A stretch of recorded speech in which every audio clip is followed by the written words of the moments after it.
Pero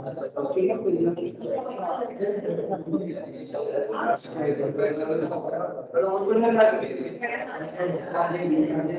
Buenas tardes también a quienes están conectados, que ya hay varias personas que vemos conectadas. Esperamos que nos estén escuchando y viendo.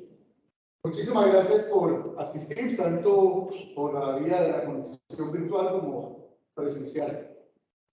Yo siempre insisto en que es muy bueno que nos encontremos, que nos veamos, que podamos compartir nuestros conocimientos, que nos podamos reír un poquito también y actualizarnos en los chismes, en la situación de cada uno de nosotros, etcétera, etcétera.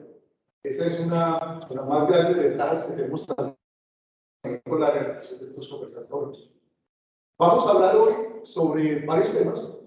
El tema central pues, lo tiene a su cargo Carlos Alberto y tiene que ver precisamente con ejecución de penas.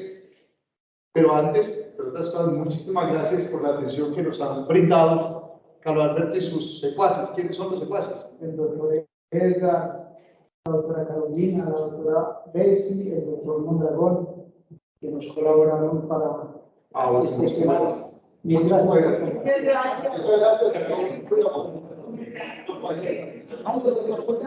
No lo podemos dejar. No, ¿y usted dio la plata? No, ¿quién te dio la plata? Mira que no había ahora. No, muchísimas gracias. Voy a hablar por la atención.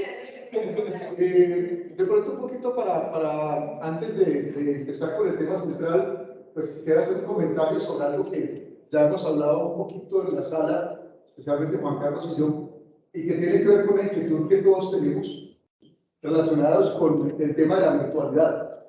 Todos, y especialmente la forma como han dado las noticias, nos hemos preocupado porque dicen que a nosotros nos excluyeron de la virtualidad.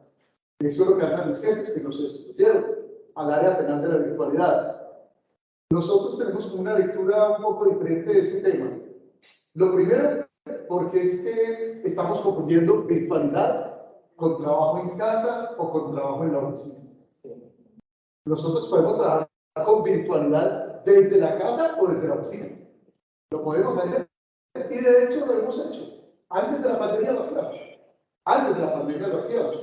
Aquí en el Quindío tenemos audiencias que se transmitieron por streaming y todo el mundo las pudo escuchar y hasta ver. De casos de esos muy sonados, casos de los exaltantes, caso por allá de un homicidio que hubo muy grave de una niña en el centro de Armenia. Recuerden que las audiencias preliminares se transmitieron y en directo por streaming. De manera que la virtualidad la hemos estado manejando desde antes de la pandemia. ¿Cuántas audiencias no hemos hecho desde antes de la pandemia en que nos hemos conectado por videoconferencia con un testigo, por ejemplo? Con los testigos, eso lo hemos hecho muchas veces. ¿Cuántas audiencias nos hicieron? Que vimos varias también, donde ciertos testigos que sentían temor de estar frente a sus presuntos agresores decidían declarar desde un salón en el mismo edificio, pero un salón diferente a donde se estaba haciendo la audiencia. ¿Cuántas audiencias no hemos hecho en que se reciben los testimonios de los menores por medios virtuales? De manera que la virtualidad no es necesariamente trabajo en casa. Trabajar por medios tecnológicos lo podemos hacer desde la casa o desde la oficina. Entonces creo que tenemos una primera conclusión que tenemos que aclarar. Lo segundo, en el decreto 806 realmente nosotros no estuvimos. No nos tuvieron en cuenta. Ahí no estábamos nosotros. Y sin embargo, no estábamos y todo lo hacemos virtual. Todo lo hacemos por medios tecnológicos. 2 años trabajando con medios tecnológicos casi que al 100%. Casi que al 100%. ¿Necesitamos el decreto 806? No lo necesitamos. Lo utilizamos para asuntos accesorios. ¿Y por qué no lo necesitamos? Porque el Código de Procedimiento Penal, la Ley 906, nos da todas las herramientas para trabajar con medios tecnológicos. La invitación es que repasemos estas normas. Las normas rectoras nos hablan de que para la eficiencia de la administración de justicia, los jueces y las juezas dispondrán todos los medios disponibles para que las audiencias sean más ágiles, incluyendo los medios tecnológicos. Están las normas rectoras del Código de Procedimiento Penal. Y si nos vamos ya a las normas que regulan las audiencias, artículo 140 y algo, soy muy malo para los números, creo que 146 o algo así, nos hablan de cómo se hace una audiencia de manera virtual y hasta nos dice que le podemos transmitir datos por medios electrónicos, que se pueden transmitir documentos por medios electrónicos y que los documentos transmitidos por medios electrónicos se presumen auténticos. Por eso hemos podido trabajar. Entonces, creemos algunos que no nos debe llamar a tanta preocupación que hayan dicho que no tuvieron en cuenta a la especialidad penal dentro de la ley o el proyecto de ley que piensa convertir en permanente la normativa que estuvo en el decreto 806. La invitación es a que avancemos con la virtualidad, bien sea estando en las oficinas o estando en casa, de acuerdo a como el Consejo Superior de la Judicatura lo vaya disponiendo. ¿Sí? Porque insistimos, virtualidad o manejo de herramientas tecnológicas no significa trabajo en casa. Se puede hacer desde la casa, se puede hacer desde la oficina. Indiscutiblemente, ahora en adelante ya habrá audiencias que no vamos a tener que hacer necesariamente presenciales ni siquiera en la sala, y que inclusive podemos manejar de una manera más flexible. El fiscal me dice, es una audiencia para expedición de una orden de captura. ¿Sí? Audiencia reservada, ¿qué más tenemos que estar ahí? El fiscal o la fiscal. ¿Sí? Entonces, ¿a qué hora la podemos hacer? Espérate, como hemos hecho muchas veces con seguridad, espérate cuando de una audiencia de juicio oral, pero yo creo que puedo hacer un recesito a tal hora, la llamo y nos conectamos. Y se conectan de escritor a escritor y se hace la audiencia. ¿Cómo se ha hecho? Como lo hemos hecho. Y así entonces no vamos a tener inconvenientes de que se aplazó la audiencia, que la fiscal o el fiscal no pudieron venir, que porque estaban en otra sede y les tocó otra situación y la comida tarde para venir, que no tenemos sala disponible porque están ocupadas en otras cosas y podemos despachar más rápidamente. Entonces, insistimos en eso. Continuemos con la virtualidad, bien sea que nos toque ya de lleno en las oficinas o en nuestras casas, según el Consejo Superior lo vaya reglamentando, pero no perdamos ese avance. Antes incrementemos el manejo del expediente de manera digital, por lo menos pues digitalizando, siguiendo trabajando los documentos de manera digital. Cada vez utilizamos más el uso del papel, convenzámonos más de las bondades de las herramientas tecnológicas. Dejemos de imprimir el papel para firmarlo y para escanearlo y volverlo a subir a lo digital. Esa es una vuelta muy curiosa que muchas personas dan porque todavía sentimos la necesidad de tocar el papel. Todavía tenemos el concepto de que el documento es solamente lo que está en una hoja. ¿Sí? Cuando hace años ya se superó, y durante toda esta pandemia nos dimos cuenta que funciona. Que funciona. En el área penal, creo que en el área penal, y especialmente en nuestro distrito, somos el mejor ejemplo de eso. Y de la manera como se mejoró inclusive el rendimiento de la administración de justicia. Creo que todos nos dimos cuenta que en ese año, el primer año de pandemia, 2020, con encierro y todo, se duplicaron las audiencias penales en nuestro distrito. Funciona.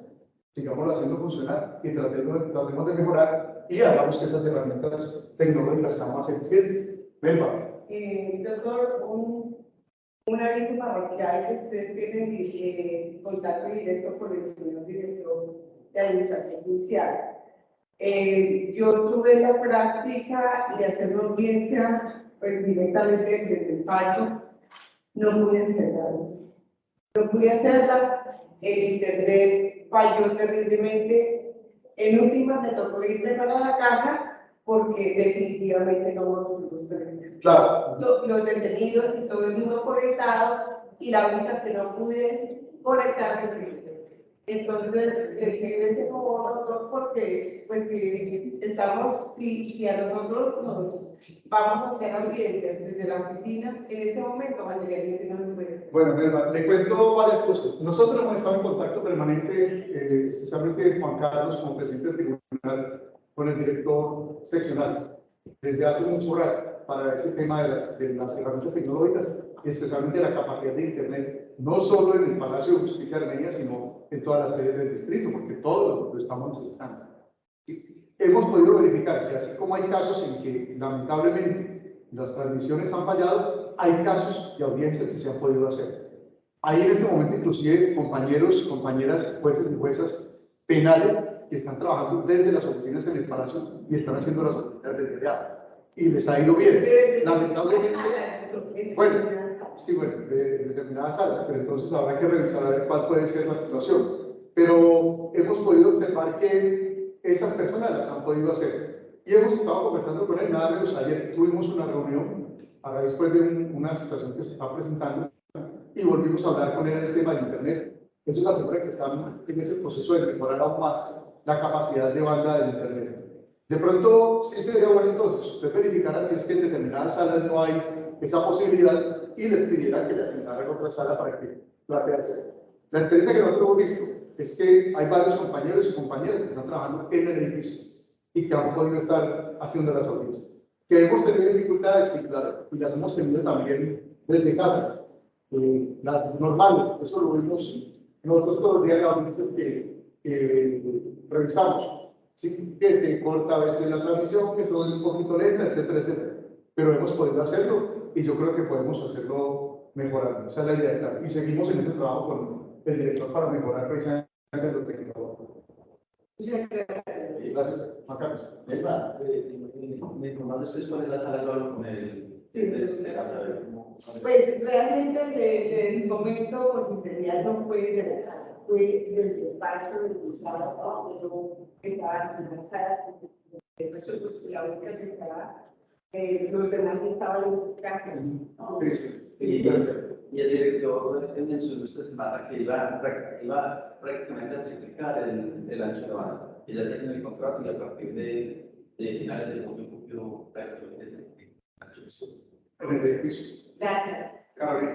Doctor, buenas tardes. Pues la situación de personal del juzgado pues, es el tema con la fiscalía. Algunos fiscales están considerando de que ya a partir del 1 de julio hay presencialidad y entonces están ordenando al juzgado que convoquemos a los en estos términos, convocando testigos de manera presencial, pues obviamente se van a empezar a dañar las audiencias porque no pueden, porque no están en la ciudad, con muchas cosas.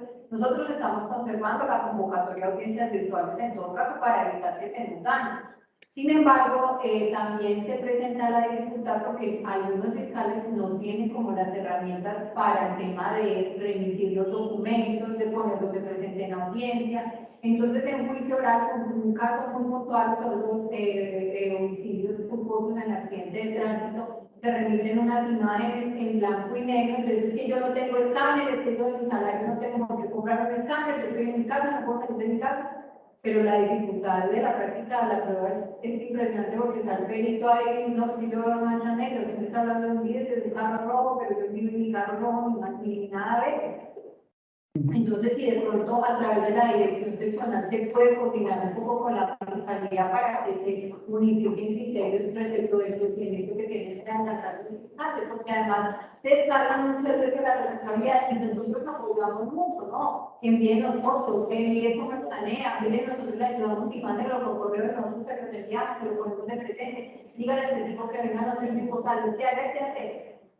Pero se convierten en un obstáculo y se tiran una audiencia porque... Hay varias situaciones. Reitero que llevamos 2 años, ¿sí? Años largos ya en este tema. No, sí se ha podido porque hemos visto muchos procesos en los que se han podido hacer las cosas, ¿sí? Tenemos inconvenientes y los tendremos inclusive en presencialidad, ¿sí? Incluso algo que tenemos que pensar nosotros también es que hay que posibilidad de ir haciendo audiencias listas. Llegará el momento en que el Consejo va a decir que tenemos que volver a las oficinas. Tenemos que estar preparados para eso. Porque dice que tenemos que volver a las oficinas. No olvidemos además que el juez es el director del proceso. Esto tiene que tomar la medida.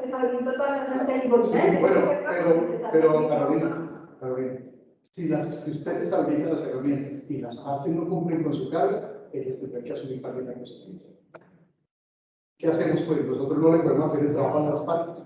Y llegará el momento en que ellos van a tener que entender que tienen que también asumir su carga.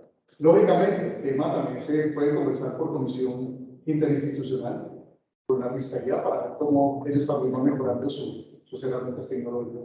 Entre otras cosas, el tema de que volvemos el 1 de julio a presencialidad, es que no sé de dónde salió. Un trino que publicaron y que recorrió todas las redes, que fue el que dijo también de una manera, un titular casi que Q, ¿sí? Excluida la justicia penal de la virtualidad, ¿sí? En particular como para Q.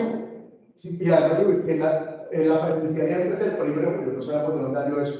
Puede quedar de ser así, no sabemos, pero no conocemos cuál es la fuente de esa información. Pero tarde o temprano, yo creo que más temprano que tarde, nos van a hacer volver a presencialidad.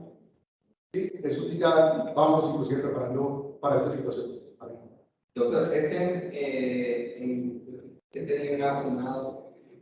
he visto. Hay otro tema que sería bueno, por ejemplo, para comisión interinstitucional. El tema de los expedientes digitales, pues nosotros en la rama tenemos, digamos, que unas directrices más o menos concretas. Por allá, en altas instancias ha habido algunas diferentes, pero digamos que tenemos, pues, por lo menos un protocolo que es un acuerdo del Consejo Social, unas directrices muy concretas, es súper exacto. Y nosotros, en la medida de las posibilidades, cada que pues, tratamos de seguirlo, pero no tenemos algo unificado con la fiscalía. Entonces, por ejemplo, en garantías, a nosotros se nos presenta la situación y es que todas las fiscalías, todas mandan los documentos de forma diferente. Entonces, nosotros nos encontramos con que una fiscalía tiene absolutamente 2000 documentos en un solo archivo, otras que los tienen de a uno, otras que tienen los archivos escaneados al revés, otras que tienen todo de 1000 formas diferentes. Entonces, sí sería, por ejemplo, si se pudiera en algún momento buscar una especie de unificación de protocolos entre fiscalía y rama, porque de todas formas son los documentos que vamos a trabajar antes. Para la Comisión Interinstitucional, por lo menos plantear. No, pero es que es muy complicado porque es que ni siquiera al interior de la rama judicial hemos podido unificar ese protocolo. El Consejo sacó un protocolo. Después de la sala de casación y un protocolo muy específico y todos los documentos tienen que ir muy bien organizados en una sola carpeta, nada de subcarpetas. Después de la sala de casación penal nos llega otro protocolo distinto, en que todo lo que les podemos mandar a una vez tiene que ir en subcarpetas. Después por allá otra sala, la obra te dijo que había que mandar los escritos. O sea, que nos dio la obra. Sí. Y Nosotros, ¿cómo vamos a poder la fiscalía? Es un tema muy complicado. Es un tema muy complicado. Pero en el tema con fiscalía, pues, parece que el desafío acomodar ese papel para sí, claro. Se puede conversar, porque se puede conversar, pero no podemos olvidar que es complejo el manejo de la situación. Pidiendo al fiscal, si usted me va a presentar esos documentos, nos debe presentar según el protocolo, que así, pero hay exigencia en cada caso, dice que si la puede hacer el juez. No, y como dicen garantías, pues también como Con el tiempo, de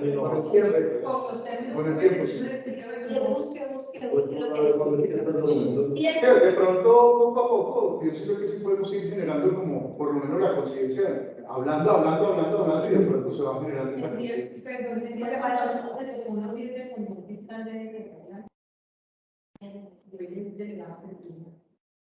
Y ese señor, más veces impecable. Y digo, yo era el mismo tiempo que tenía para presentar con cualquier otra persona para hacer una legalización. Y era impecable. Entonces uno dice, sí se puede. No, sí se puede. No, es que sí se puede, es un tema de organización. Es que papeleta al revés, de lado, mucho, no, sí. Pero entonces yo creo que paremos ahí un momentico, porque es que ahorita vamos a hablar de nosotros. ¿Sí? A ver cómo nos manejamos nosotros también. A ver, por favor.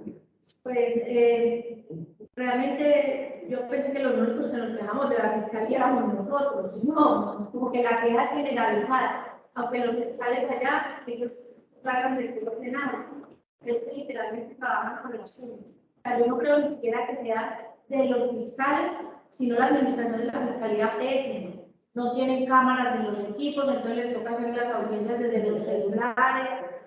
Entonces es difícil. Y sí sería pertinente de pronto en la Comisión Interinstitucional, pues que no los fiscales en sí, sino quien administra la fiscalía aquí, se tome el trabajo de ir a mirar las condiciones en que trabajan los fiscales y qué es lo que tienen. Porque es que finalmente la justicia, nosotros trabajamos con los insumos de ellos, y si ellos no tienen con qué dar insumos Claro. o no tienen con qué trabajar, pues Eso es verdad. el trabajo se entorpece. Pero me alegra que no seamos solo nosotros los que nos quedemos de la La que fiscalía. somos nosotros, Bueno, ahora sí, entonces, muchísimas gracias por permitir este espacito de reflexión. Como les digo, vamos a conversar ya entre nosotros y para que nos demos cuenta que de aquí para afuera a veces tenemos muchas críticas, pero a veces también tenemos que acordarnos que nosotros tenemos que reflexionar. Carlos Alberto nos va a presentar entonces este conversatorio para que conversemos un poquito sobre ese tema.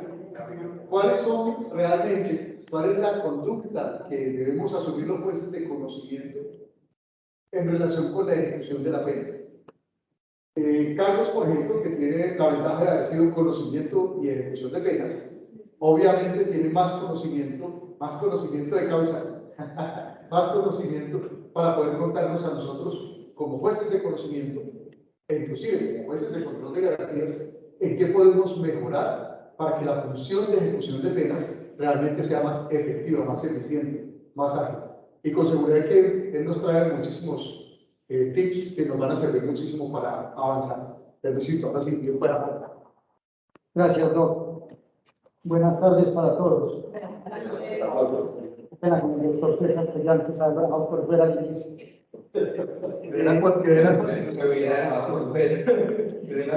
Pero le dimos buen espacio, ¿verdad? Está en nivel. Bueno, de pronto el nombre es muy sugestivo. Es el rol del juez de conocimiento para garantizar una adecuada ejecución de la pena. Y digo sugestivo porque mi interés no es ni enseñarles a los jueces de conocimiento qué tienen que hacer, mucho menos vulnerar su autonomía e independencia, que es de cada uno, y yo he sido muy vehemente por la defensa de estos principios para que las decisiones, digo yo, sean ajustadas, porque uno encuentra en la Fiscalía, por ejemplo, que imparten orden. Yo le doy el lujo y me enorgullezco de decir que llevo 17 años de juez en 2 distritos diferentes y en uno muy complejo, y jamás en mi vida he recibido una llamada de nadie, ni de mis superiores, ni de la Fiscalía, ni de los políticos, para que tome una decisión en uno u otro sentido. Entonces, esa autonomía e independencia hay que seguirla manteniendo y hay que tratar de que en lo posible no se pierda. Llegamos a este tema, ¿por qué? Porque, lo decía el doctor John Jairo, tuve la fortuna de ser juez de conocimiento durante 15 años. Y de pronto en conocimiento no tuve la visión de lo que necesitaba el juez de ejecución de penas. Y entonces uno mandaba cualquier cosa. En mi despacho, cuando fui juez de conocimiento, empezamos a depurar el tema de qué necesita el juez de ejecución de penas. Y durante los últimos 5 años, 4 años de mi ejercicio, mi despacho empezó a remitir ejecución de penas, lo que en mi sentir consideraba era fundamental la ejecución de penas. Y eso tenía un fundamento. Es que quien debe vigilar el proceso penal es el juez de conocimiento. Quien finalmente tiene la responsabilidad del proceso penal es el juez de conocimiento, al punto que cuando termina la vigilancia de la ejecución de pena, uno devuelve el paquete para conocimiento. Entonces, en ese contexto empezamos a trabajar y llegamos a lo más grave que nos ha pasado en los últimos siglos, y es la pandemia. Entonces, con pandemia empezamos a hablar de proceso digital. Y hablando de proceso digital, con mayor razón, se convirtió en un escenario propicio para discutir qué se necesita en ejecución de pena. Precisamente por lo que decían los compañeros, el doctor Collantes, que fue muy preciso en indicar, es que le mandan a uno cosas que no pueden ni leer.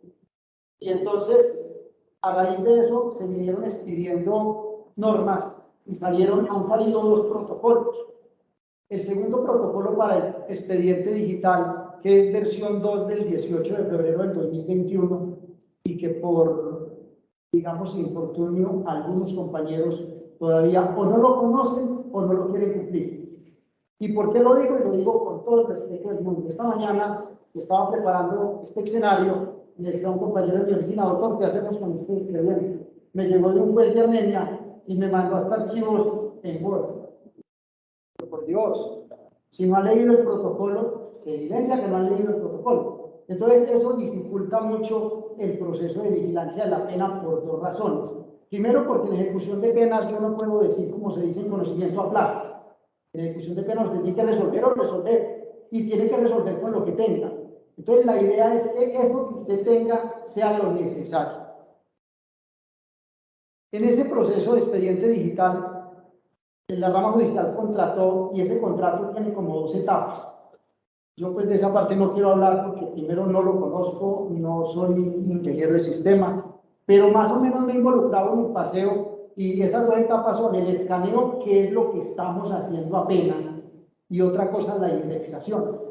De la indexación me han explicado, viene la etapa posterior, que es cuando ya los magos, y que en Bogotá, van a coger ese paquete escaneado y le van a colocar no solamente el archivo, el índice digital, sino que lo van a convertir para que usted pueda acceder fácilmente a cada uno de esos expedientes. En ese contexto, y partiendo de la base de que vamos a tratar de cumplir el protocolo que existe, en ejecución de penas se requieren ciertos y determinados documentos. Yo no necesito en ejecución de pena que me manden estipulaciones probatorias. Yo no necesito que me manden el escrito de acusación, porque entre otras cosas, el escrito de acusación es una petición de parte. Y además, en la mayoría de las ocasiones cambia frente a la calificación jurídica de la sentencia. Yo vigilo es una sentencia. Por lo tanto, lo que me debe llegar como primer insumo es la sentencia. Pero ya vamos a hablar de cada uno de ellos. Para ilustrarnos de qué es lo que vivimos los jueces de ejecución de penas y qué no quisiéramos vivir, traje unos pequeños ejemplos de providencias que me llegan, obviamente por respeto a ustedes, por respeto a los compañeros jueces de conocimiento, no vamos a mencionar ni juez ni juzgado, sino que vamos a utilizar párrafos de las decisiones que nos interesan para esta distritos. Entre otras cosas, de muchos distritos, porque nosotros tenemos que llegar la pena de todos. Colocamos el 1, Javier, por favor. Todos los tribunales. Lo podemos ampliar un poquito. Y hay tribunal Del departamento civil. Entonces dice, condenar a fulana de tal. No nos interesa la parte de arriba, me interesa los delitos. Portar en participación, no arriba, espera un momentito. Sí, en participación de la Pasto pues, y portar en participación, no, nada. A título de autora de intentar acabar con la vida de los señores. Yo respeto la terminología, pero yo no conozco ese delito en el Código Penal. En el Código Penal se llama tentativa de homicidio o homicidio en modalidad tentada u homicidio imperfecto, como lo quieran ver. ¿Eso por qué? Porque más adelante, cuando les esté hablando de lo que nosotros hacemos, ustedes se van a enterar de por qué razón la calificación jurídica que ustedes me le den al comportamiento es fundamental para yo decidir si procede o no procede un determinado subrogado penal. Vamos con él. 56 meses, es decir, 2 años, 4 meses. 21 años, 4 meses. Yo a los errores de Dios no me digo. ¿Cómo dice? Sí, ya vamos a mirar. Vamos a la otra y la pongamos el plan que dijimos. Listo.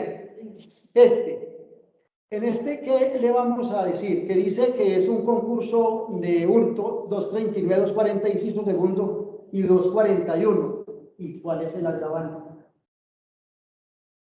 Entonces, ¿por qué trae este párrafo solo? Porque en la parte considerativa ni siquiera me dijeron eso. O sea, está dentro de todo el texto de la sentencia, está la parte más completa, en lo que tiene que ver con la imputación jurídica. Entonces, sí, me dijo el inciso segundo.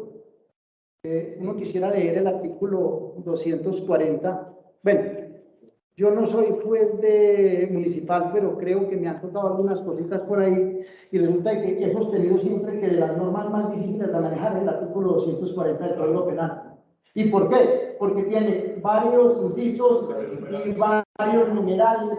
Y entonces, si usted no es preciso, usted puede confundir la pena de un inciso con la pena del otro inciso. Es más, la causal de mayor punibilidad de uno de los numerales del inciso primero lo puede llevar a una errónea interpretación.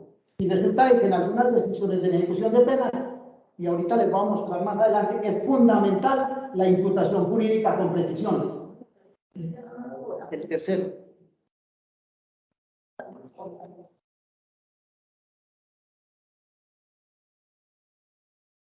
Bueno, esto tiene que ver con una señora que le concedieron domiciliaria. Presenta efectivamente gravidez, listo. Bajemos la parte de abajo, el párrafo siguiente, listo. Por lo tanto, el despacho encuentra procedente sustituir la prisión intramural por domiciliaria en favor de Claudia Viviana Arboleda. Listo, perfecto. Y le da unas fechas, listo. ¿Y ustedes se encuentran ahí a dónde la mandaron? Entonces, todavía estoy averiguando en cuál domicilio está la señora. La casa, pues, ¿dónde más? ¡Qué maravilla! Oiga, y les cuento una anécdota más grave. Me pidieron... Cambio.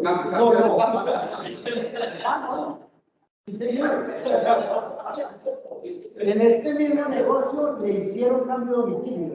Y cuando estuvo en la audiencia de verificación de preacuerdo, nunca verificaron desde cuál de los dos domicilios estaba, porque estaba virtual.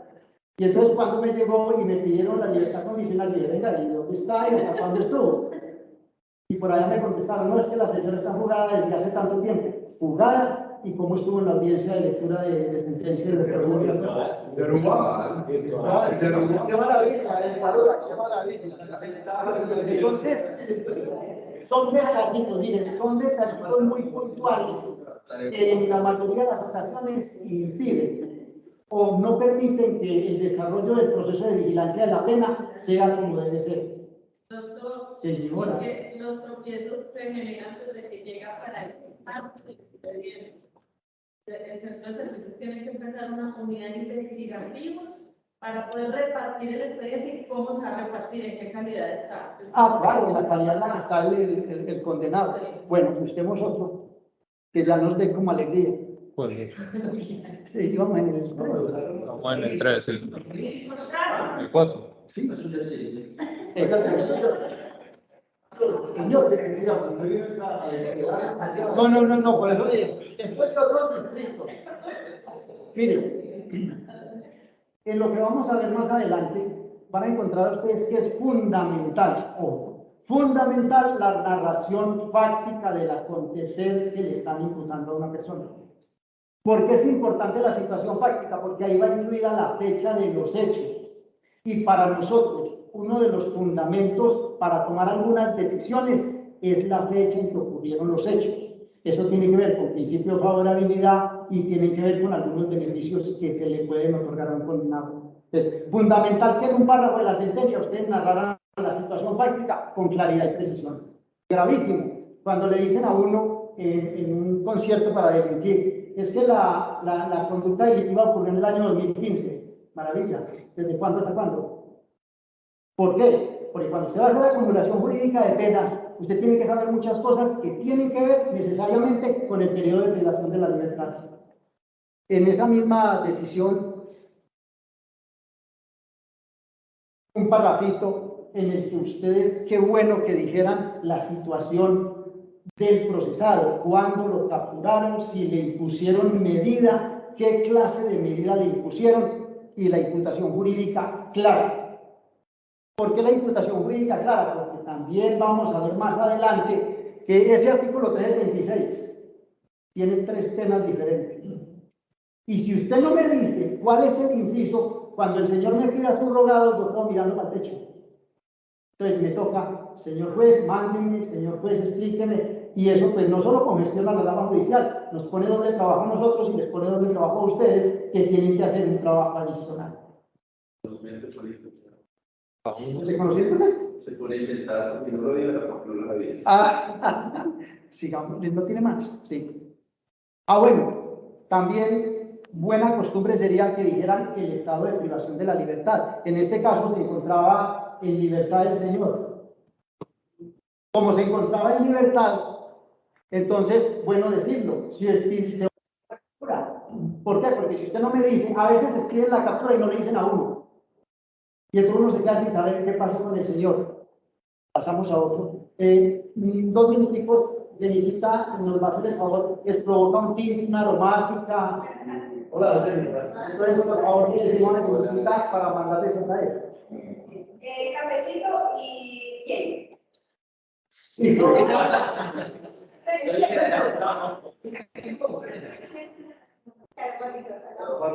Aromáticas. Sí, para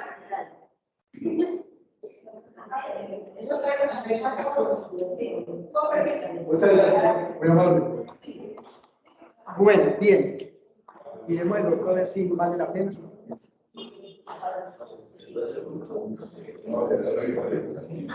Bueno, este es uno de los párrafos buenos, lo utilizó uno de los jueces, en el que nos explicó con meridiana claridad no solo qué juez había impuesto las audiencias preliminares o realizado la audiencia, sino que le impusieron detención preventiva.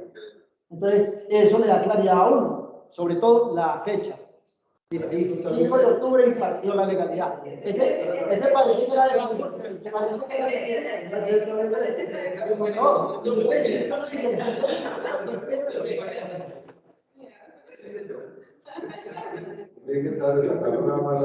Aquí, por ejemplo, nos dicen con precisión, claridad, un homicidio, artículo 103 del Código Penal, y nos da la pena. ¿Por qué? En otra de las decisiones que debe tomar el juez de ejecución de penas hay que tener en cuenta también no solo la pena que se impuso, sino la pena establecida en el tipo básico. Porque si no, dependiendo de un margen determinado, pues no se podría conceder. Perfecto, ingeniero. Vámonos ahora para las diapositivas. Bueno, con esa pequeña introducción, ahora sí les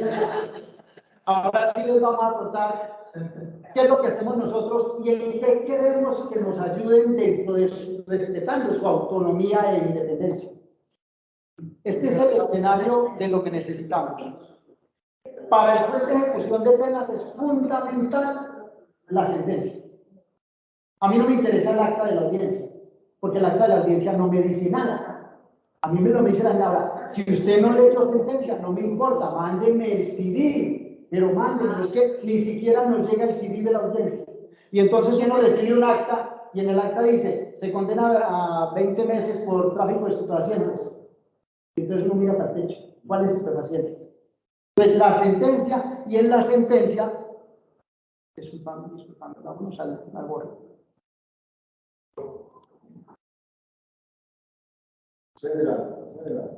Eso, en la sentencia, con base en los ejemplos que vimos, qué bueno que la situación fáctica fuera clara, no larga, clara, con fechas de hechos predeterminados en lo posible o por lo menos identificando periodo de tiempo. Eso ocurre mucho en los delitos sexuales.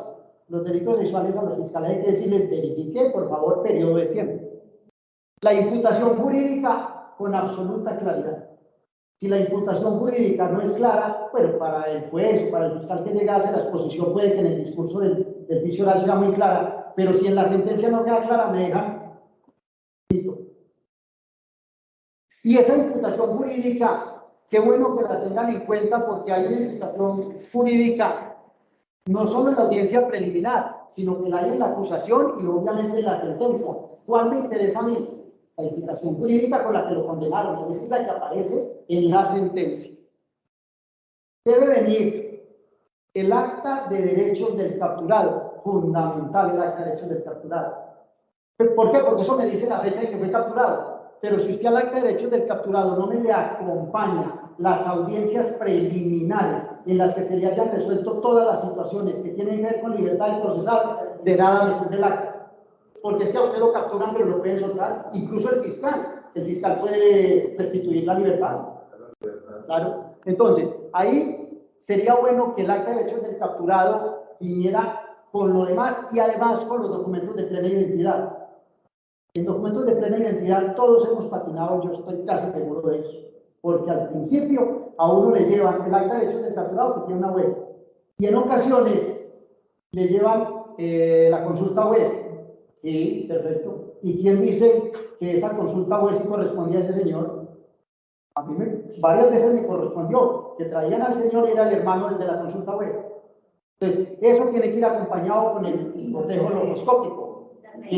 Claro, que es el que me dice que la huella del que capturaron sí es la huella que aparece en la registraduría y que corresponde al cupo numérico tal. Y eso ya me da garantía de plena identidad. En audiencias preliminares, normalmente las hacen concentradas.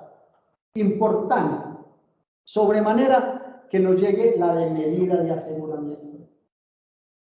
¿Por qué? Porque la medida de aseguramiento no solo me dice qué le impusieron, sino que ahí también le narran la situación fáctica y jurídica por la que el señor está privado de la libertad. Cuando la sentencia no me lo dice, ¿yo qué hago? Pues voy y busco aunque sea lejos, aunque no debería ser, porque esa situación normalmente cambia por preacuerdo, porque hay delitos que no se probaron, por muchas razones que pasan en el juicio oral, ustedes saben más que yo, la situación jurídica puede cambiar. Si la medida de aseguramiento se impone, qué bueno que hubiera precisión, no como ahorita con la señora que no saben cuándo la mandaron, nos dijeran si es el centro carcelario o si es el domicilio. Y si es el domicilio, ¿dónde? Y nos manden el acta. ¿Por qué? Porque es que el acta es fundamental para efectos de muchas garantías de ahí para adelante del condenado. Puede pasar, y en efecto me pasó, que no me llegó el acta de compromiso. Y entonces nosotros no sabíamos si el señor si estaba en domiciliario o no estaba en domiciliario. Y mandamos a averiguar. Y bueno, qué pena, yo no sé qué pasó. La respuesta fue, se perdió el acta, nunca la encontramos. Entonces uno, como que en aras del derecho de defensa del condenado, uno que debe presumir, yo por lo menos lo hice así, presumí que había firmado el acta el día que le impusieron la medida de aseguramiento. Y considere que desde ese día estaba en su domicilio, el que aparecía en la audiencia, y mande al ministerio que verifique si el condenado está allá. Por fortuna era un condenado de elocuente. Y entonces lo encontraron en la casa. Con la señora del primer caso. Con la señora del primer caso.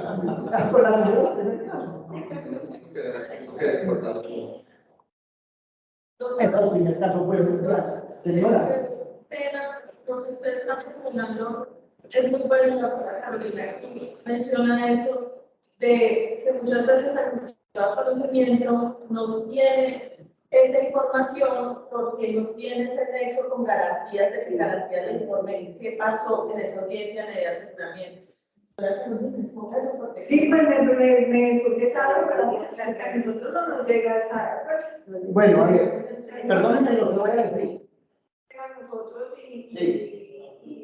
y muchas veces uno es el que solicita. El juzgado contra mi garantía, por favor, permítanos registro y acta, puede de ser posible el audio para nosotros escuchar, porque a veces las actas también no tienen micrófono. Entonces, mire que. Pues yo no sé, perdónenme lo que voy a decir. Yo empecé el sistema penal acusatorio después de ustedes. Y digo después de ustedes porque hablo del departamento del Quindío, yo estaba en La Guajira empezamos en el 2008. Cuando a nosotros nos capacitaron con la experiencia de ustedes. Y nos enseñaron que había una oficina, centro de servicios administrativos, que cuando iban a radicar el escrito de acusación debían dar un paquete con el escrito de acusación y todas las audiencias. Eso parece que nos lo enseñaron en el papel, porque a mí me pasó. Cuando yo fui juez de conocimiento, ¿yo qué hacía cuando me llevaba el escrito de acusación? Siempre le dije, fiscal, las preliminares las necesito, pero no las preliminares todas, no, a mí no me interesa un seguimiento ni una búsqueda que le pidan base de datos, no, las preliminares que tengan que ver con este señor de privación de la libertad. Y cuando de pronto el fiscal se le olvidaba o se hacía el remiso, yo tampoco peleo con el fiscal, le mandaba un oficio al centro de servicios, mándenme las preliminares de este asunto, y yo siempre traté de que el proceso mío estuviera completo, no sé cuántos me salieron mal o no, pero la idea es que el paquete que esté en conocimiento tenga toda esa información, porque esa información es fundamental. Un juez de conocimiento al que un abogado le pida por mucho tiempo un beneficio judicial, una libertad condicional, que la tiene que conceder si el tipo lleva más de la tercera parte de la pena, ¿qué hace si no tiene la información? O sea, ¿qué te dice el centro de servicio? Pero la observación es buena. Si hubo aceptación en la invitación, pues, ¿cómo no van a mandar el cuaderno de garantías? Tienen que mandarlo completo. Tienen que mandarlo completo, pero Esa es la idea. como el cuento que se contamina el juez de conocimiento, ¿cómo que va a contaminar de qué? No, pero Por aquí hubo una circular de la, creo que de la Corte Suprema donde decía que los clientes tenían que enviar completos. completos, ¿no? Completos. Bueno, estamos en audiencias preliminares. Hay otra cosa que es fundamental para nosotros y es cuando hay movimientos en la privación de la libertad, vencimiento de términos.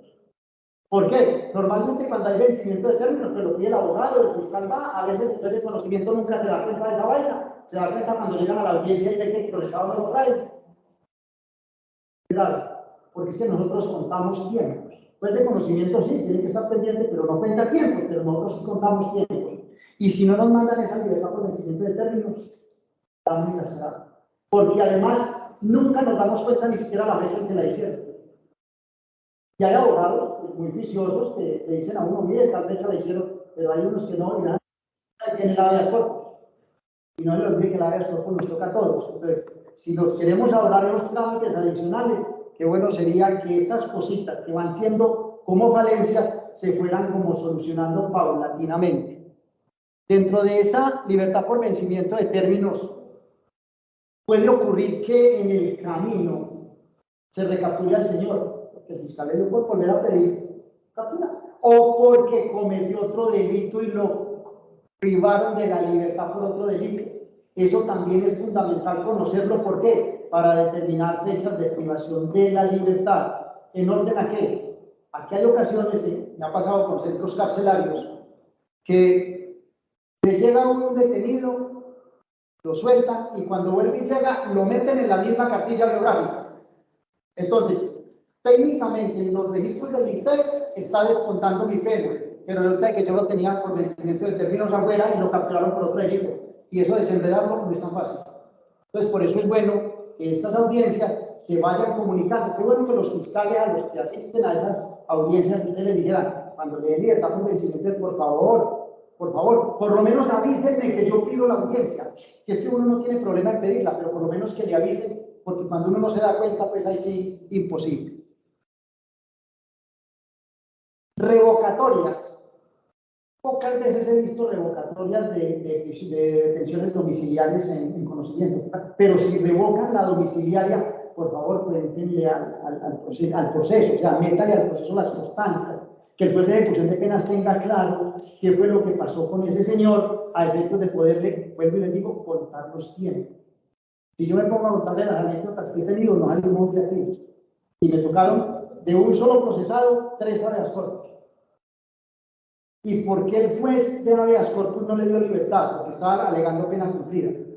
El juez no le dio libertad porque dijo, señor, es improcedente porque usted tiene que pedir la libertad dentro del proceso. Y resulta que dentro del proceso el tipo, para mí, estaba detenido por ese proceso. Como ese él estaba detenido en Bogotá, yo se lo mandé al juez de Bogotá y el juez de Bogotá, tranquilo, relajado. Finalmente, en el tercer habeas corpus, ¿qué dijo el juez de habeas corpus? Dijo, señor, no le puedo dar el habeas corpus porque pero señores jueces, Armenia y Bogotá, pónganse de acuerdo ustedes allá a ver qué van a hacer con el señor. Precisamente por no tener información precisa de cuándo se va en domiciliaria, a dónde se va, y la firma del acta, que es fundamental porque eso le da a uno como el pie para empezar a hacer el conteo. Constancia de ejecutoria de la sentencia no es tanto un documento, es como un ítem que yo coloqué. ¿Por qué? Porque es que igual a mí, como juez de ejecución de pena, no me llega ninguna sentencia que no esté ejecutoriada.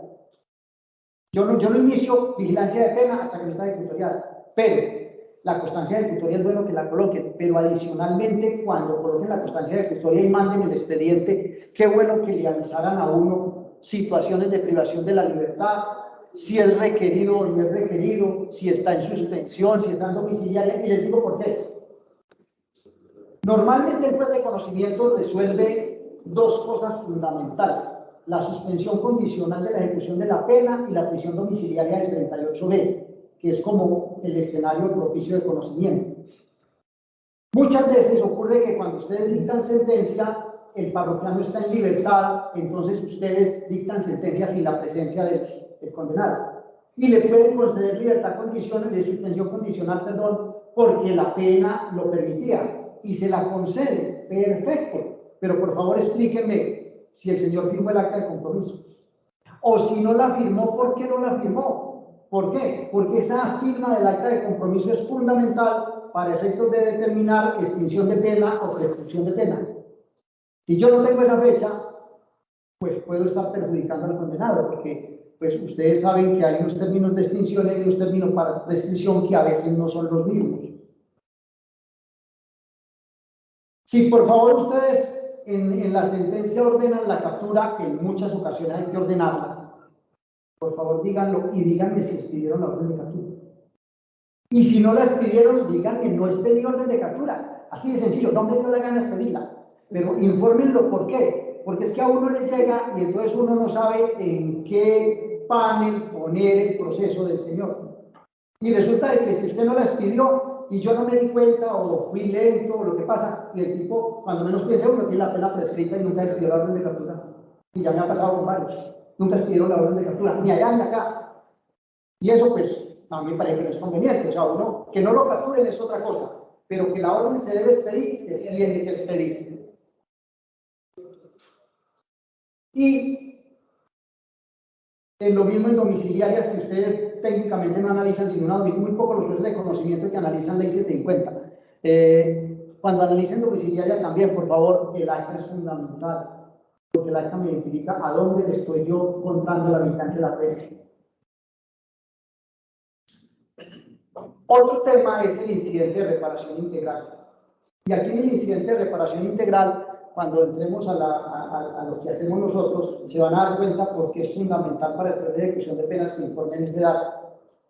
En incidente, bueno, hablemos de reparación integral más bien, hay dos eventualidades: que haya reparación integral en el proceso de conocimiento y en la sentencia se deje constancia de ello, o que simplemente se inicie el incidente de reparación integral.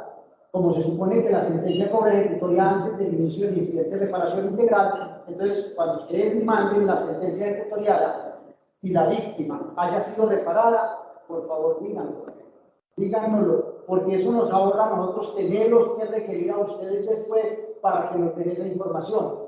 Si hubo víctima y no hubo reparación, díganlo, que no hubo reparación y estamos en el término.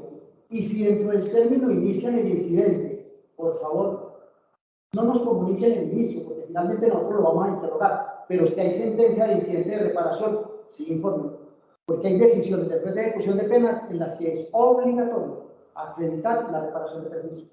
Entonces, en ese tema, puede ocurrir que uno le vulnera un derecho al condenado, porque mientras uno acredita esa información, los jueces de Armenia son muy veloces para contestar. Unos más que otros, pero vaya a pídale usted a los jueces de Bogotá, vaya a pídale usted a los jueces de Buenaventura. Yo llevo 6 meses pidiéndole a un juez de Ipiales una información. La semana pasada resolví negándole al tipo porque el juez no me la mandó. ¿Cómo resolví? Eso también es labor del abogado defensor que la tiene que hacer. Pero entonces esa información, si la podemos cruzar, facilita mucho la actividad. Bueno, les quiero contar ahorita que toda esta introducción es para decirles qué es lo que nosotros hacemos.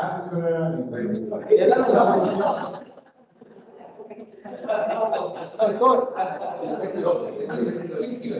y si siguen esa actitud, no llegan al quinto.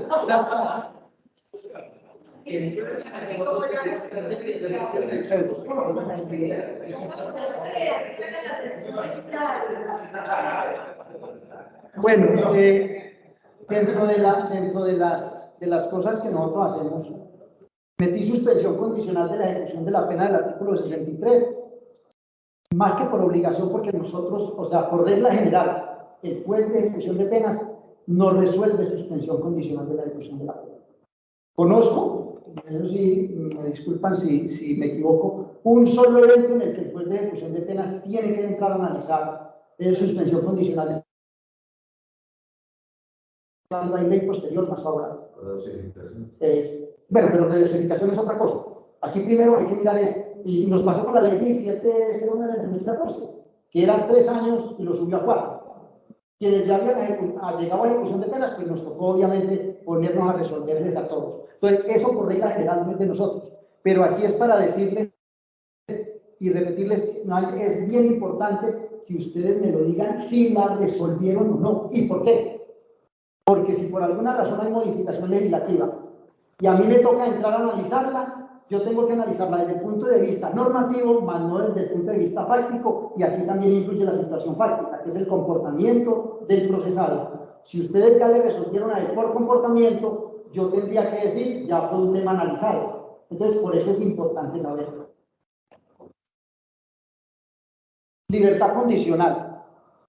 De libertad condicional, ese sí es de todos los días de nosotros. Y no voy a entrar a analizar todos los requisitos de la libertad condicional porque no vienen al caso al tema que nos ocupa.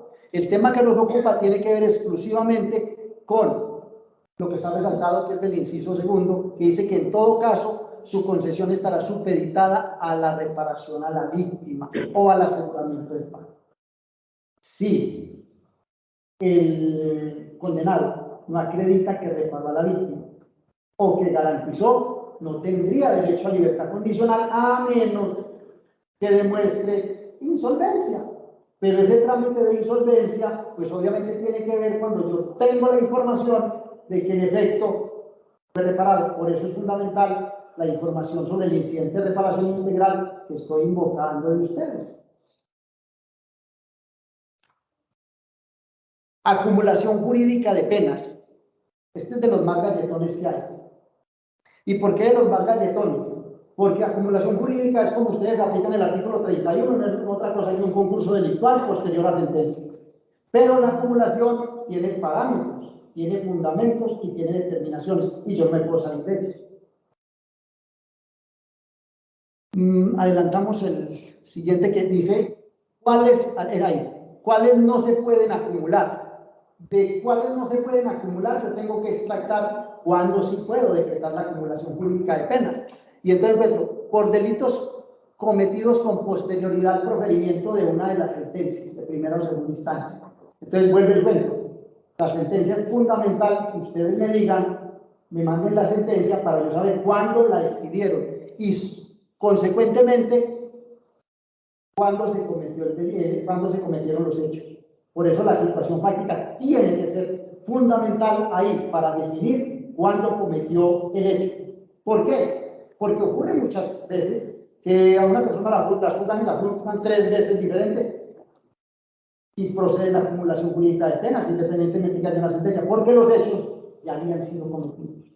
Es decir, el segundo hecho no lo cometió habiendo estado condenado. Cometieron hechos antes de las 3 condenas, independientemente de lo que pase con las 3 condenas posteriormente. Lo de penas ejecutadas sí no tiene ningún problema, ni las encuestas cometidas con delitos de privación de la libertad es fundamental. ¿Por qué? Porque ahí viene el cuento, fechas de privación de la libertad, señores. Si yo no puedo tener claro cuándo es la fecha de privación de la libertad, va a ser muy difícil acumular jurídicamente. Y sobre ese punto tenemos una experiencia en mi despacho, en el tribunal, incluso con un asunto que subió a la Corte Suprema de Justicia. Porque en mi sentir, que fui el primero que resolví, el señor, el delito que pedía se le acumulara, lo había cometido estando privado de la libertad.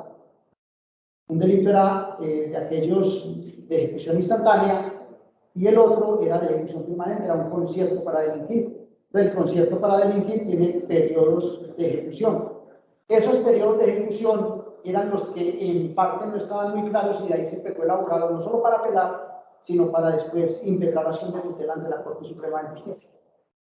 Entonces, esa reflexión es como para seguir sosteniendo que si yo no recibo información precisa, va a ser muy difícil que el proceso de vigilancia de la pena se lleve a cabalidad y se lleve en los términos en que se debe llevar. Redosificación punitiva, doctor Edgar. La redosificación punitiva es el caballito de batalla de todos los condenados. Son felices pidiendo redosificación. Yo ya llevo 2 años y todavía no he otorgado la primera. ¿Por qué? Porque es caballito de batalla de ellos. Incluso me la han pedido 3 y 4 veces, esperando a ver cuándo se equivoca uno. Para redosificación punitiva. Para redosificación punitiva, solamente procede por principio de favorabilidad. Y ese principio de favorabilidad está ligado al cambio normativo. Adelantamos un poquito, ¿no es cierto? Aquí la Corte Suprema de Justicia se pronunció sobre el tema y nos aclaró que cualquier pretensión encaminada a modificar la inmutabilidad de una sentencia que ha hecho tránsito a cosa juzgada solo procede en los casos de ley posterior. Pero igual la redosificación hay que analizársela y para eso necesitamos información precisa. Seguimos. ¿Qué puede hacer es la que puede? Domiciliaria. De domiciliaria en la que nosotros trabajamos por regla general son 38G. Las puse en desorden por razón, o sea, a razón pensada. 38G, 38B, Ley 750 y grave enfermedad o vejez. Ley 750 y grave enfermedad no tiene mucha importancia porque Ley 750 tiene exclusiones, que son homicidio, secuestro, y ahí viene a reiterarse el tema de díganme por favor cuál fue el comportamiento y cuál es la cualificación jurídica idónea. Pero en 38B y 38G, bueno, grave enfermedad también es muy precisa porque no manda a valorar al tipo de medicina legal. Pero 38B y 38G sí tiene particularidad y empezamos con la 38G.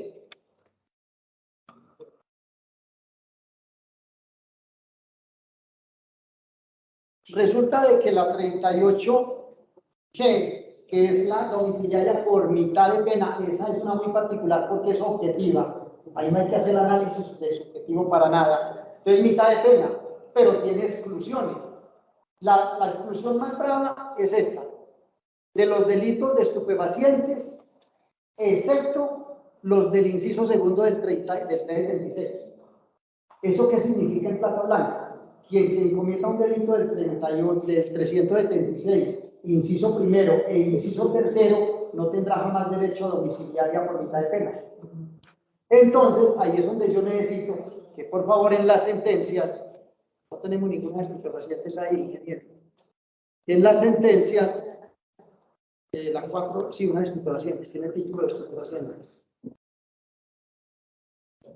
Pero En las primeros, mención dice sentencia. esto. Estupefacientes, sí.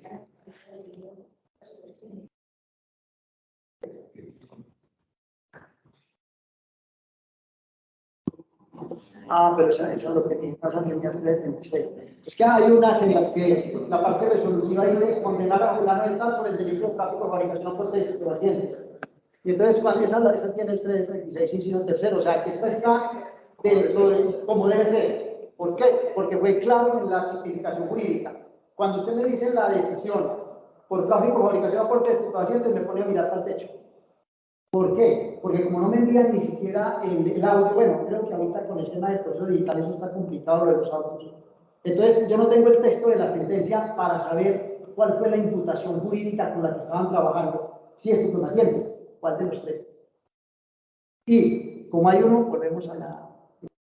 Como hay dos excluidos, entonces yo sí tengo que saber con claridad que tiene que ser condenado por el 376, inciso segundo.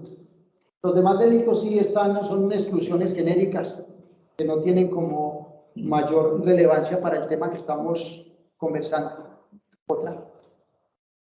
38B. En 38B tenemos dos particularidades.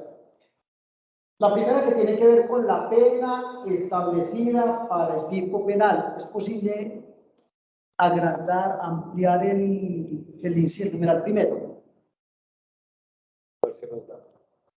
Usted es un mago para eso. Dice, ¿cuándo procede la prisión domiciliaria del artículo 38B? 1. Que la sentencia se imponga por conducta punible cuya pena mínima prevista en la ley sea de 8 años de prisión o menos. Listo. Esa no es la pena que se impone, esa es la establecida. Y resulta que uno en la sentencia encuentra así, muy juiciosito, la pena impuesta. ¿Y de dónde viene esa pena? Y el de dónde viene tiene que ver con reacuerdo, allanamiento, o sea, todas aquellas situaciones que modifican el tipo penal. Y si modifican el tipo penal, por Dios, me ponen a mirar para el techo. Mientras yo miro para el techo, tomemos el tinto, ¿les parece? Perfecto. Señores, vamos a terminar, si Dios quiere, unas 2 horitas. Cuando el auditorio conversa tan bueno así es porque pasaron una de 2 cosas. O estaba tan interesante la charla que se dedicaron a comentarla, o estaban tan aburridos que quieren. Yo aspiro que sea la primera. Bueno, íbamos en 38B y les decía que importante aquí saber si hubo daños. Y es importante saber cuál fue el delito para determinar cuál fue la pena que se tuvo en cuenta. ¿Por qué? Porque muy a menudo ocurre que le dan a uno la pena final, pero no le dicen de dónde salió. Y entonces se queda uno sin saber si el señor tiene o no tiene derecho. ¿Por qué? Porque quien dosifica es el que sabe cuál tipo penal aplicó de acuerdo a los modificadores, amplificadores del tipo penal. Importante también que ustedes, si no resolvieron, no digan nada, pero si resolvieron, nos digan por qué resolvieron negarla. Porque se supone que si nos la piden a nosotros es porque en conocimiento la negaron. ¿Por qué? Porque si ustedes dicen cuando la niegan el por qué, no es que me ahorre tiempo, no, es que simplemente yo ya no le puedo volver a resolver sobre la misma situación que ustedes ya resolvieron. Porque eso sería ir contra el principio de cosas juzgadas de seguridad jurídica. Seguimos. La domiciliaria que viene o las domiciliarias que vienen son sencillitas, esta tiene exclusiones normales, no tiene ningún inconveniente. Seguimos. La vejez o la enfermedad. Bueno, estos son también exclusiones para las domiciliarias, que son los delitos sexuales contra niños, adolescentes. Por grave enfermedad tampoco tiene importancia porque este no tiene ninguna sola exclusión, que es el 30 y el 68A. Y viene este que es un campito maluquito de tratar. ¿Por qué? Porque involucra demasiado el tema del hurto, que es el que decíamos el delito más difícil de configurar. Con la pandemia, el gobierno nacional expidió el decreto 546 que hasta ahora parece que va a estar en vigencia hasta el 30 de junio, que es cuando se extendió la emergencia económica y social. Porque este tiene fundamento de emergencia sanitaria, pero se pegó de la emergencia económica y social, que fue la que extendieron. Entonces, ¿cuál era el objetivo de este decreto? Que la gente no se contagiara, yo no sé cómo nos iban a contagiar en la casa, pero bueno, mandarnos para la casa temporal o provisionalmente. Pero esto tiene unas exclusiones, el ingeniero, bajamos un poquito, por favor. Y entonces las exclusiones son las malucas de manejar. ¿Por qué malucas de manejar? Si la sentencia no me dice cuál fue la situación jurídica por la que lo condenaron. Hurto calificado, artículo 240, numerales 2 y 3. Y entonces el 240, numerales 2 y 3, el numeral 2 dice, colocando a la víctima en condiciones de indefensión o inferioridad o aprovechándose de tales condiciones. Y el 3, mediante penetración o permanencia arbitraria, engañosa o clandestina en lugar habitado o en sus dependencias inmediatas. Sí, en ese artículo 240, quien imparta la condena no me dice ese numeral 2 y 3, cuáles fueron las condiciones, y va a ser muy difícil que al señor se le analizara esta posibilidad transitoria. Y en el agravado nos dice, tampoco tienen derecho a esa domiciliaria transitoria quienes fueron condenados por hurto agravado conforme al 241 numerales 3, 4, 12, 13 y 15.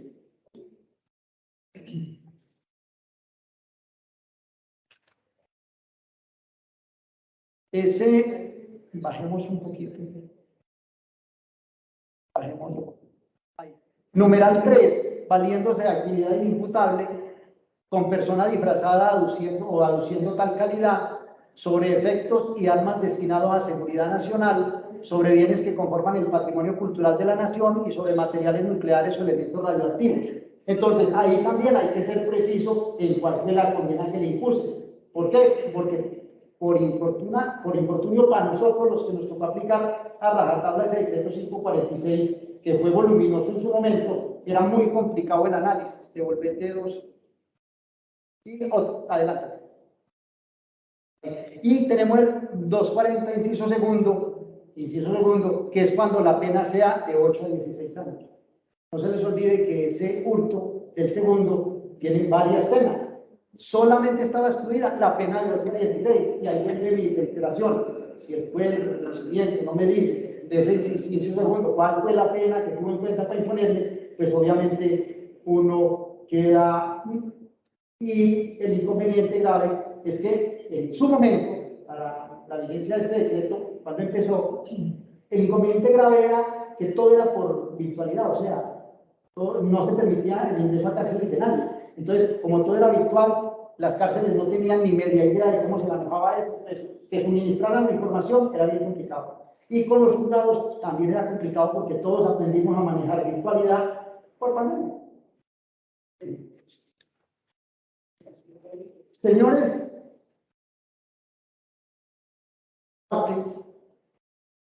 hasta ahí la exposición que les quería hacer de lo que en nuestro sentir debe ser el rol del juez de conocimiento, obvio, respetando autonomía e independencia. ¿Por qué? Y lo comentaba aquí ahorita con el doctor Edgar y con el doctor John Jairo, con el doctor, no me acuerdo por qué. Que es que el libro de la Escuela Judicial Rodrigo Lara Bonilla, que tiene la estructura de la sentencia, lo hicieron los civilistas, porque no tiene nada que ver con una sentencia en materia penal. Entonces, si es bueno que por alguna razón vayamos cogiendo el ritmo, vayamos cogiendo la idea de lo que es el complique en la vigilancia de una ejecución de pena. Pónganse ustedes en el campo de ser jueces de ejecución de penas para que se den cuenta lo difícil que es resolver una pena cumplida, que usted no tiene tiempo para analizarla si no tiene la información pertinente. Agradecerles que me hayan dado la oportunidad de compartir estas experiencias, que me hayan atendido, que hayan venido acá a la taxa de Palacio muy bonito. Muchas gracias. A los compañeros que nos acompañaron en forma virtual, también obviamente mil gracias. Bueno, muchísimas gracias, Carlos. De pronto algunas situaciones para comentarios para que destaquemos en relación con este tema. Muchas veces, como dijimos al principio, nosotros como jueces de conocimiento realmente no caemos en cuenta que hay determinados detalles que son indispensables para que cualquier persona haga mejor su trabajo y que nosotros deberíamos suministrárselos con la actuación que enviamos. Y ojalá en la sentencia. Algunos teníamos de pronto algunas costumbres y las hemos ido perdiendo y vale la pena que las retomemos, especialmente cuando llenamos algunos datos en la sentencia. Algo que creo que hemos perdido, y lo comentaba también en estos días, que hemos perdido con la ley 906 es el control de la privación de la libertad. Nosotros los de la vieja guardia, casi quedamos muy poquitos por aquí, que trabajamos en ley 600, creo que podemos recordar fácilmente cómo en ley 600 uno lleva muy fácil el control de la detención, porque estaba todo en el expediente. E inclusive en la sentencia, que hemos perdido esa buena costumbre, uno en la sentencia decía, esta persona ha estado privada de la libertad de tal fecha a tal fecha, folios tales, de tal fecha a tal fecha y de tal fecha a tal fecha. Esa información es muy útil. Miren, llegamos después de ejecución de penas, y después de ejecución de penas la toma, y puede hacer su trabajo con mayor facilidad y además seguridad, porque el juez de conocimiento es el que le está dando la información. Quizá haga algunas verificaciones, pero por lo menos tiene esa base sólida. Con la ley 906 hemos perdido ese control, hasta el punto que no nos damos cuenta en muchas ocasiones de si la persona está privada de la libertad por ese proceso o por otro. Tenemos el detenido, pero ni siquiera sabemos que está por ese proceso o por otro. Y yo creo que tenemos que empezar a tomar medidas para que eso lo mejoremos. Se dan situaciones como que, por ejemplo, a una persona la privan de la libertad, por decir algo, tenía prisión domiciliaria, él estaba condenado por querer superar el domicilio y la captura cometiendo otro delito. A pesar de que esa persona estaba condenada, que hay una sentencia condenatoria, gente que tiene que descontar, se le pone la medida de aseguramiento por el nuevo delito y se le deja de la libertad por el nuevo delito. Cuando la lógica es que si ya está descontando una condena, bueno, que ponga la medida de aseguramiento, pero ponga la disposición para que siga descontando la condena e informe a la red de ejecución de penas que una vez es la vieja frase de la vieja guardia, una vez es en los motivos de la privación de la libertad allá en ese caso, deberá ser puesto a disposición de por lo menos mientras esté vigente la medida o de acuerdo con lo que haya. Lo otro, tenemos que tratar de establecer algún mecanismo para que todas esas informaciones sobre violación de la libertad se centralicen en el expediente respectivo. ¿Cuál es el correcto que tenemos con el 6? Cualquier puede, control de garantías, puede tomar la decisión. Pero sí sería muy bueno que de pronto los jueces del control de garantías, cuando hacen esa función, establecieran dónde está el proceso respectivo y nos enviaran la información. Este es un favor que les pedimos desde ya. Envíenos esa información a los jueces de conocimiento, o, aunque la fiscalía se supone que se la lleva, sí sería bueno que la formalicen y por lo menos quede el expediente en alguna parte. El otro tema es que sería muy bueno si nosotros ahí en ese, porque es que sigue viendo el problema. Cuando tú estás detenido y es capturado por otro delito, sería bueno que el juez de control de garantías, que está legalizando las audiencias preliminares de ese segundo delito, si toma determinaciones, diga cuáles, porque bien puede ver no imponer medida y mandarlo para allá, o si lo dejan privado de la libertad por ese segundo delito, que informe con suspensión de esta privación de la libertad anterior, porque eso cuenta tiempos en la ejecución de pena. Aunque no exista, claro, no está condenado, pero no puede para que la pena. Es una situación que está consolidada. Mientras que el proceso donde está apenas tenemos en el testamento, misma la presunción de hechos. Por eso nosotros, en un comunicado hemos reiterado varios favores. Y uno de ellos es que le pidamos, como antes solicitamos a los fiscales, desde el momento que nos representan la declaración, que nos informen cuál es la situación de privación de la libertad de las personas. ¿Sí? Es decir, que nos pongan en la ley 6, porque ellos como fiscales suponemos, ¿sí? Que como ellos tienen la investigación, la información la tienen en esa investigación. Se supone que la Fiscalía 44 es la que lleva esta investigación, es la que ha sido citada a todas esas audiencias donde se han discutido los temas que tienen que ver con la privación de libertad de la persona que está siendo procesada. Y que la que tiene conocimiento cuando se juzgó, cuando le dieron libertad por los siguientes términos, cuando le revocaron la medida de aseguramiento, cuando le impusieron en detención domiciliaria, etcétera, etcétera. Esto pues me parece que es importantísimo para que los jueces de ejecución de pena lo puedan tener en cuenta. Por eso hay que pedir las audiencias preliminares que tienen que ver con el y con la privación de la libertad.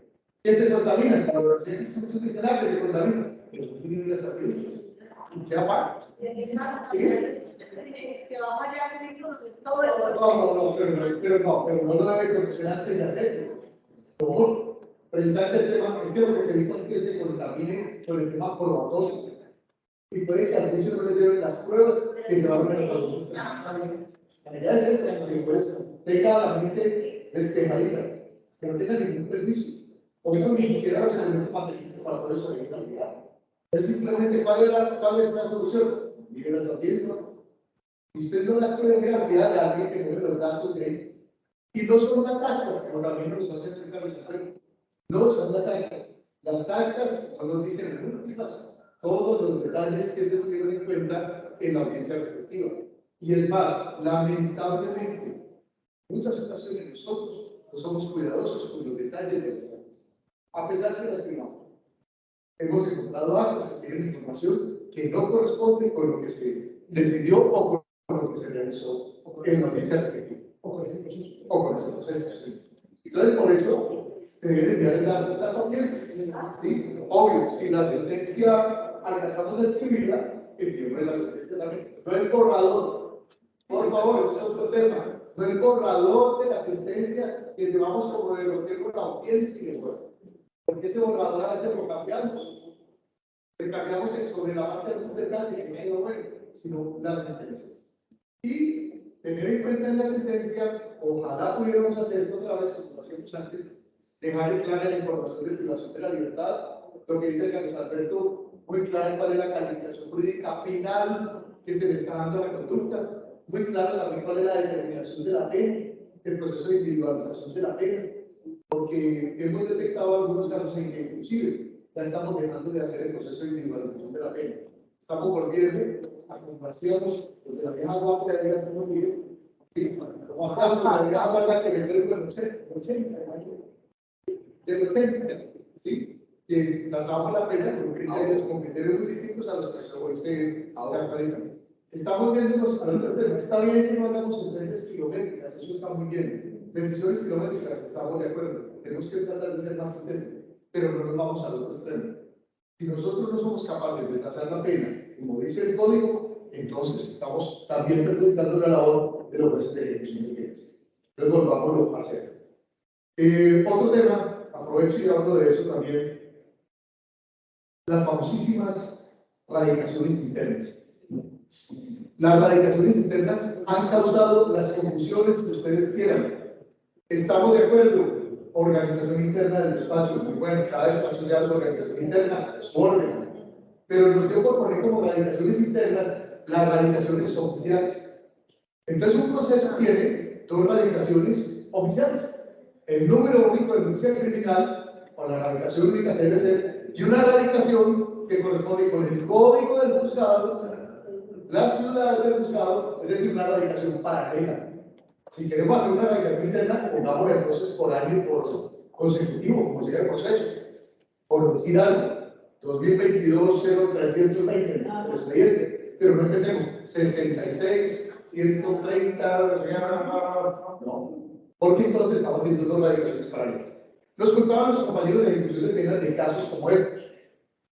Se ordena la libertad y se envía la boleta de libertad a la cárcel con la radicación que corresponde al número único de denuncia criminal. En la cárcel no tramitan la libertad porque la radicación que tienen ustedes. Y se van a realizar la famosísima radicación que tienen, y fue que hemos estado informando a la cárcel la famosa radicación interna. ¿Sí? Entonces tenemos que cambiar esa práctica también. Reitero, estoy de acuerdo con que tiene que haber una organización interna en los despachos, pero diremos nosotros que estamos causando confusiones como ese caso y otros en los que definitivamente estamos terminando entorpeciendo la labor de los demás compañeros. Por favor. Doctora, y en esa, las culturas de unidades procesales también dejarlas muy... Pues claro. Tenemos que exigirle a la fiscalía. Esa es una exigencia que tenemos que hacer a la fiscalía. Señor fiscal, eso lo vemos mucho.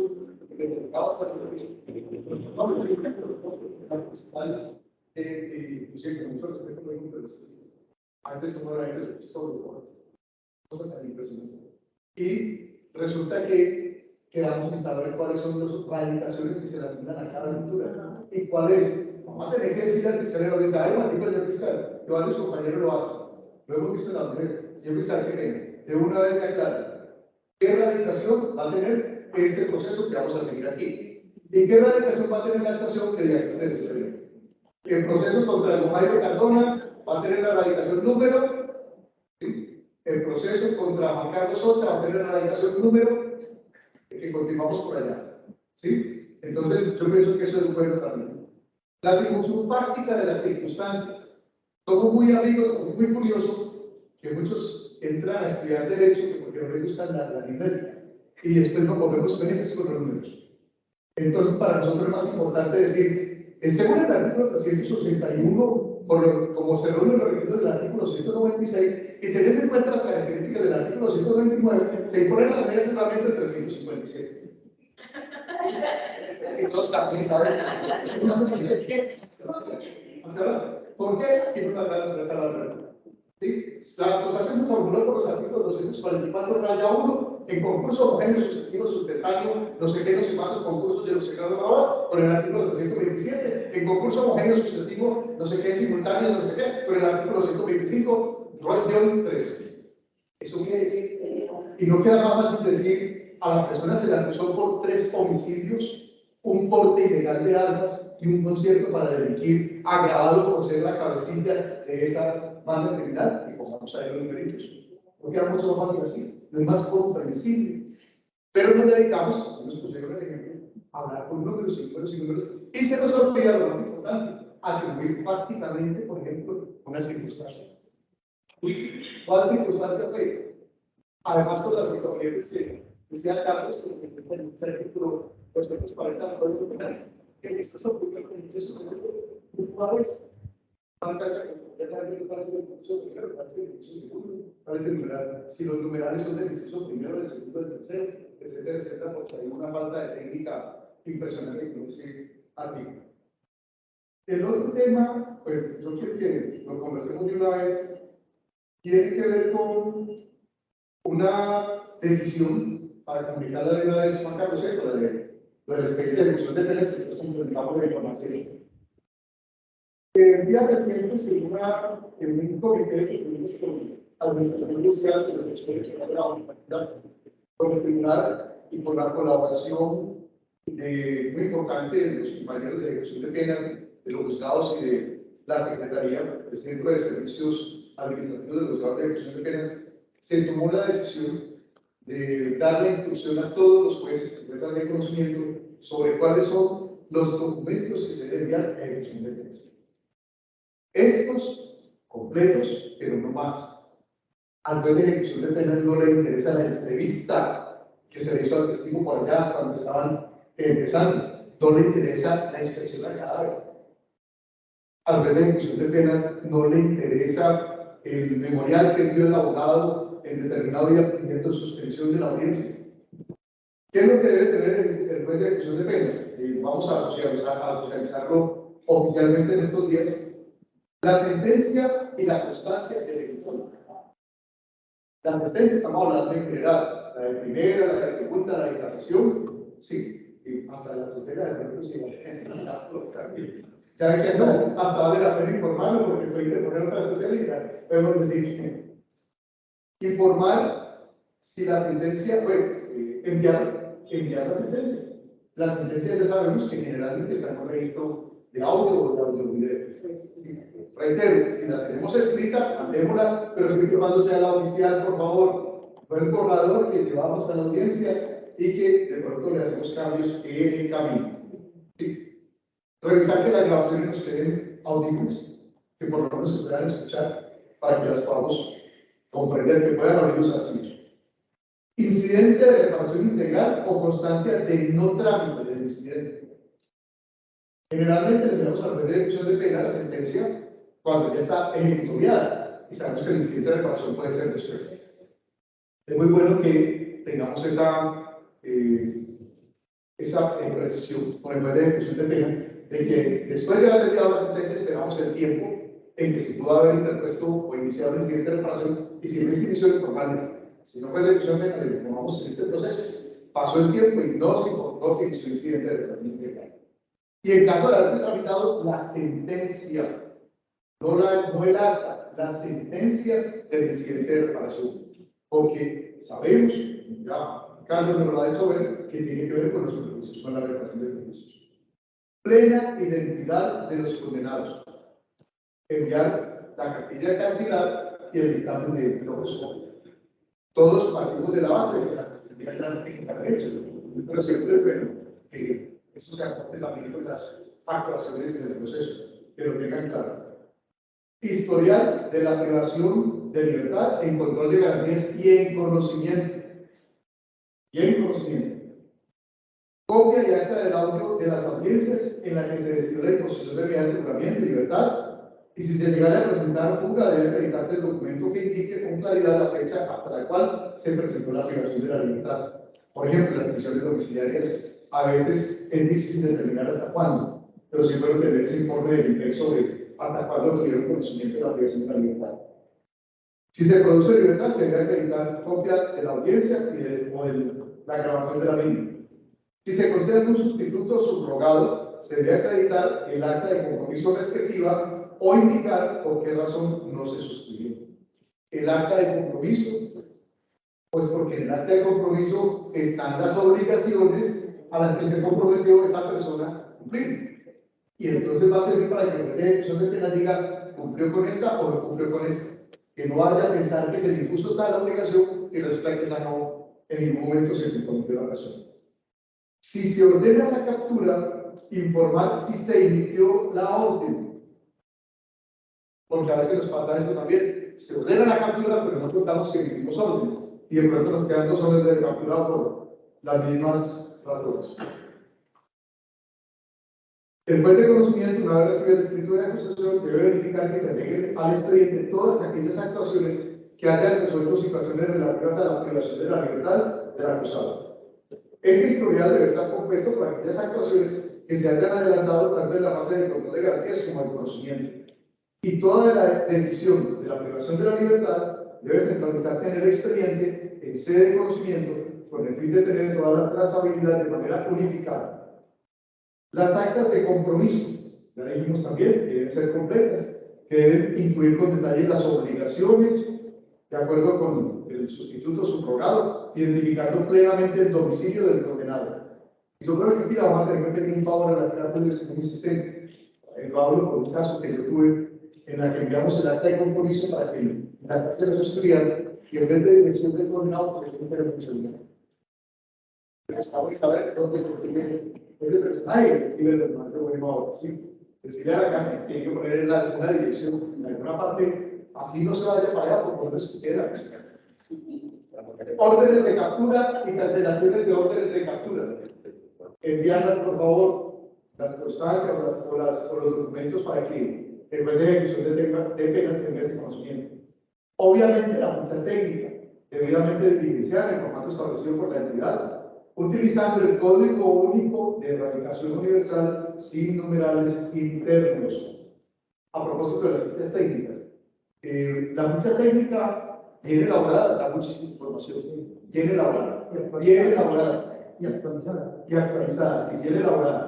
Tanto la ficha técnica que sería de penas como la que utilizamos para remitir el expediente a otros juzgados o a otros despachos, incluido por ejemplo el superior para conseguir un recurso. No le estamos prestando atención a las fichas técnicas, las estamos llenando de cualquier manera.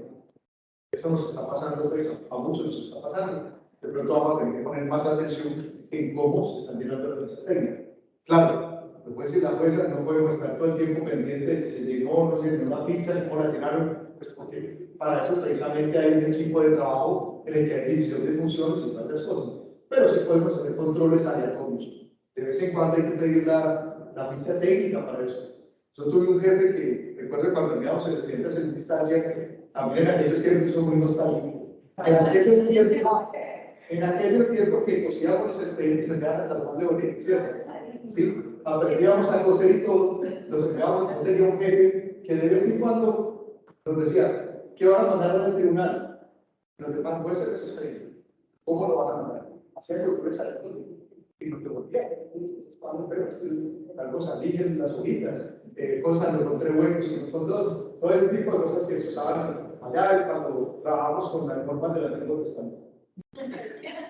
El índice digital debe cargar la audiencia al expediente digital con el fin de que el juez de ejecución de penas pueda consultar el expediente y establecer el contenido de la sentencia. Ahí después la sentencia. En todo caso, esa es una decisión pues, que se ha tomado, como les hemos dicho, y que pues obviamente vamos a empezar a socializar ya para que por favor los colaboremos entre todos y hagamos que la labor de ejecución de penas sea más ágil. No podemos olvidar que es que en ejecución de penas hay ¿cuántos expedientes? Más o menos 3.500 más. 3.500 más. ¿Sí? Más o menos. Hay 1.500 en promedio por espacio. Por despacho, más o menos, no más, 1.500, sí. Quienes han sido jóvenes de ejecución de penas saben la afugia que tienen cuando el juzgado se les llena de solicitudes. Entonces, si nosotros podemos colaborar haciendo más fácil el trámite de esas peticiones, con seguridad que también eso redunda en beneficio no solo de la calidad de vida de nuestros compañeros, sino de una buena administración. ¿Algún otro comentario? ¿Qué más? Carlos.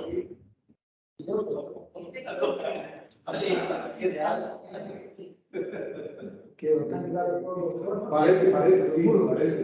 Doctor, decir que respecto a las actas de la suspensión condicional de la pena son muy importantes que sus colaboradores, cuando remitan el expediente, la manden, porque aquí iniciamos el trámite de 477, o sea, ya para revocar la suspensión y se le notifica a la persona y la persona dice, es que yo firmé la yo la firmé, entonces el señor pues, demuestre. Y el señor, gracias, algunos tienen copia, otros no.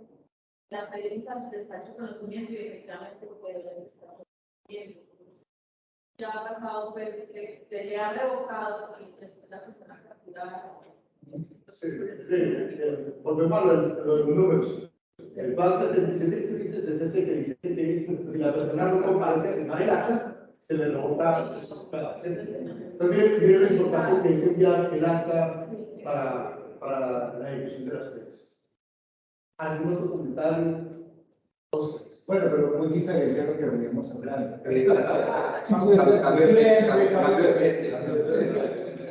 No, sí, creo que lo que pasa es que el tribunal emitió una sentencia en estos días con la firma de los tres magistrados de la sala penal, y pues es un criterio de ellos, obviamente, a raíz de esto de los hechos jurídicamente relevantes.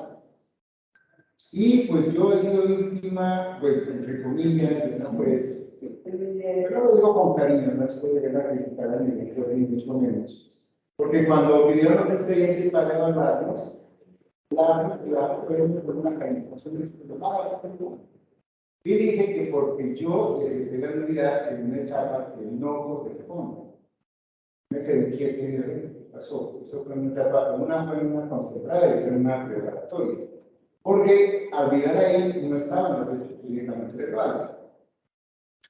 Hay un caso diputado primero penal de circuito, de contratación, creo que es con una alcaldesa, algo así, tribunal emite una sentencia y le da la razón al juzgado primero penal de circuito porque antes de iniciar la audiencia de formulación de acusación, el abogado pidió la nulidad porque ahí no estaban los hechos jurídicamente verdad.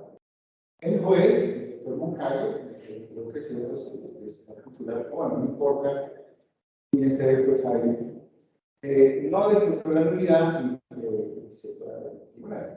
El tribunal dice que está bien, porque en la formulación de acusación se puede anotar las cargas. Aunque no lo dice el artículo, lo dice más técnicamente que ahí sí, porque en 337 del Código Civil me da la posibilidad de agregar las cargas al tribunal. Resulta que acontece pues que eso tiene de largo y de ancho. Este libro lo escriben dos autores muy buenos, yo lo recomiendo acá. Uno es magistrado del Tribunal Superior de Derecho, y otro es el doctor Conozca. Edson Sarray Botero es un excelente magistrado, muy estudioso. Y el otro es otro súper estudioso, que se llama José María Pérez Riviera. Es una persona que tiene doctorado en Derecho, ha escrito varios libros, yo de hecho lo sigo a él. Muy estudioso. Y ellos dicen otra cosa en el libro, claro, esto es doctrina, aunque aquí citamos muchas sentencias de la Corte. Es doctrina, pero ellos dicen, ojo, si en la formulación de imputación el juez de control de garantías no tuvo en cuenta que el fiscal haya estructurado bien los hechos jurídicamente relevantes, en la acusación tiene que el juez decretar la nulidad, porque no es necesario, no es ese el escenario para arreglar las cargas. Ese tema de hechos jurídicamente relevantes que es tan amplio y no para un inventario aquí de 5 minutos, ¿por qué no lo preparas para un conversación? No me creo que ese rollo yo creo que este, o sea, en 5 minutos no vamos a tocar el tema porque es muy amplio. pero yo le propongo otra cosa. Y con otras dos personas me ayudan y preparamos con mucho gusto. Ahora, los dos podemos preparar el tema porque ustedes, sino que está enfocada mi intervención, qué pena que le cambié totalmente a lo que es por lo siguiente, y no es para calificar, a uno hasta lo puede tragar hasta una de la razón, porque eso a veces se vuelve la calificación, se vuelve muy subjetiva y con un sesgo cognitivo. Yo no estoy diciendo que la juez no sepa, o que ya debe tener su criterio y es de las mejores jueces del circuito que hay acá. Pero pues ella tiene su sesgo cognitivo, pues y a partir de ese sesgo puede ser que me haya evaluado mal. Y yo considero pues, o mal, pues es referente que me preguntas también, porque ella me dice que ese no es el escenario. Tomé este caso por lo siguiente. Porque ella me da a entender que yo tenía que esperar al sentido del fallo para yo decir la unidad. Pero es que tengas cualquier unidad. Por lo menos todos los autores, uno que es magistrado y otro tratalista, dicen, no, usted como juez, en cualquier momento tiene que meter. Yo digo, claro, ¿cómo me diga yo hasta allá, después de haber agotado pruebas, una cantidad de cosas para decir, es que está nulo, porque no hay hechos jurídicamente relevantes. Yo lo que digo ahí, a mi entender, la juez no está con, no, pues tiene un criterio muy diferente hasta estos mismos autores. Permítame, yo solo leo este pedacito que dice bien, ahora dice, ¿qué debe hacer un juez si la imputación se hizo mal y el juez de control de garantías no cumplió con su deber de rechazarlo? Si estamos en la audiencia de acusación o una posterior, deberá decretarse la nulidad de todo lo actual. Página 22 del libro. Oficiosamente, ¿verdad? Oficiosamente. Pero yo que a partir de que ya la Corte Suprema ya desde 2017 para acá, se comenzó a decir, oiga, señores magistrados y jueces, están pasándose por la paja a los hechos jurídicamente relevantes. Y eso es importantísimo, porque descubren que cómo se va a llevar a una persona, la estructura de cómo se va a defender y la estructura de cómo el juez va a decidir. ¿Sí? Entonces yo digo, ¿por qué tengo que yo esperar al sentido del fallo? Si yo antes avisor observo que aquí no hay hechos jurídicamente relevantes. Entonces a mí me llama la atención que esta juez me bajó una calificación extremadamente baja para mí, lo que yo anulé en un momento que no era. Listo, como yo no le voy a pelear, yo tampoco esta es la función de ninguno de nosotros. Me tocaría esperar cuando ya llegue toda mi calificación, pues yo ya entrará a apelar esa calificación. Eso pues, es una cuestión académica. Y si llega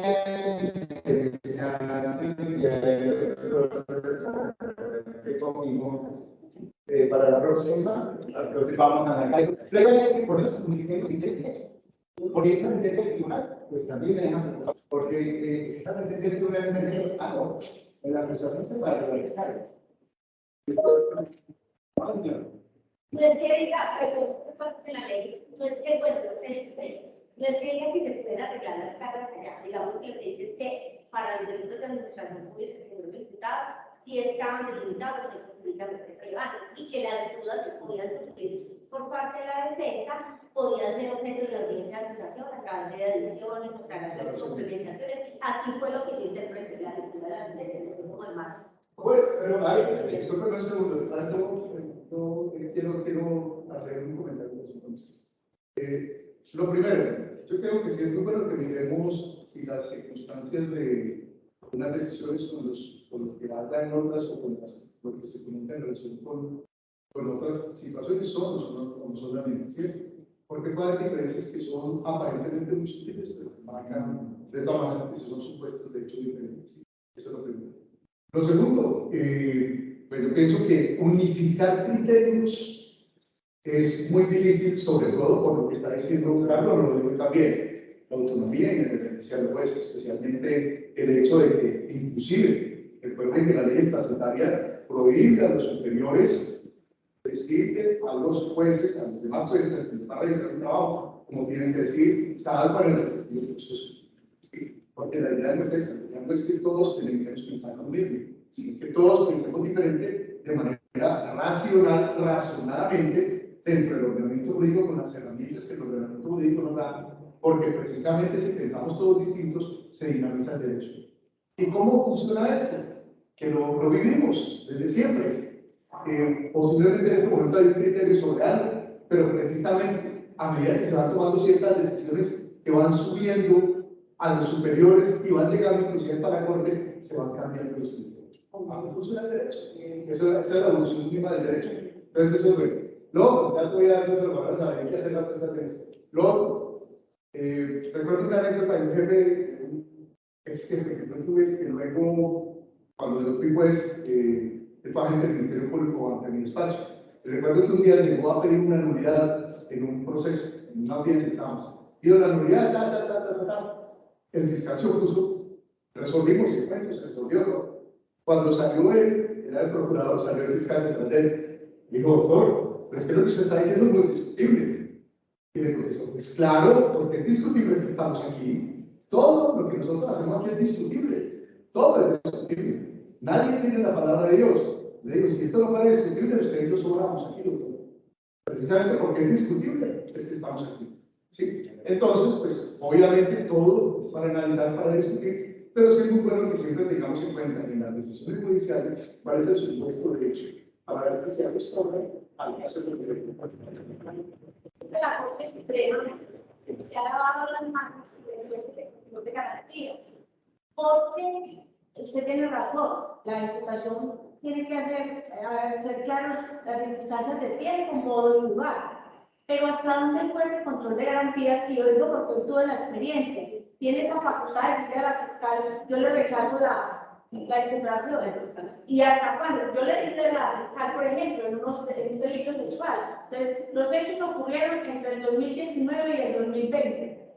Cuando ella terminó la imputación, yo le dije, doctora, las circunstancias de tiempo, o sea, que sean determinadas o determinables, pero 2019 y 2020. Yo le dije, por favor, demuestre la oportunidad que el joven puede no aceptar, entonces aclare ese punto. Digo, no tengo más información.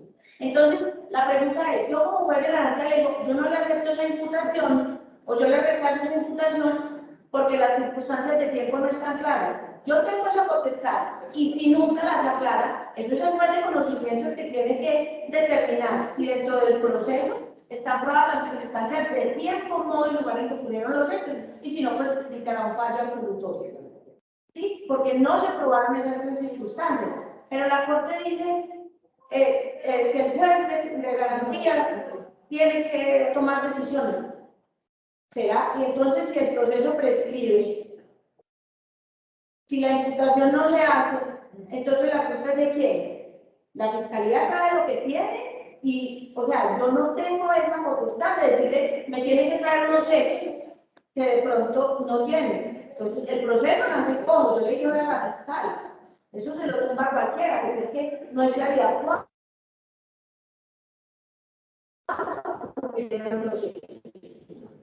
Pero yo decirle, le rechazo el trabajo, muy difícil. Sí, ya para redondear únicamente. Sí, lo que hacen más que todos los autores de lo que están diciendo es que desde el juez de control de garantías se debe tener en cuenta las hechos públicamente relevantes, ¿sí?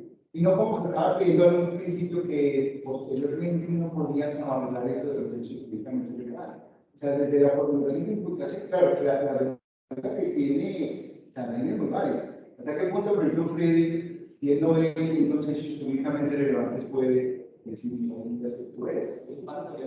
Sí, pero lo que sí son los autores académicamente, desde la formulación de imputación, ya debe ir muy claro con los hechos públicamente. ¿Sí? Desde ahí, y no después tratando de cuadrar la situación y de decir, bueno, allá no te digo esto, pero entonces acabamos como de lo contrario, y dice, pues esto ya tiene una unidad porque se entiende que la defensa comienza desde que se imputa a la persona. ¿Sí? Desde ahí comienza. Bien. ¿Algún otro comentario en la mención? Gracias, doctor. No, todo lo que dice Oscar, yo recuerdo que cuando se iniciaron los conversatorios siempre se manejó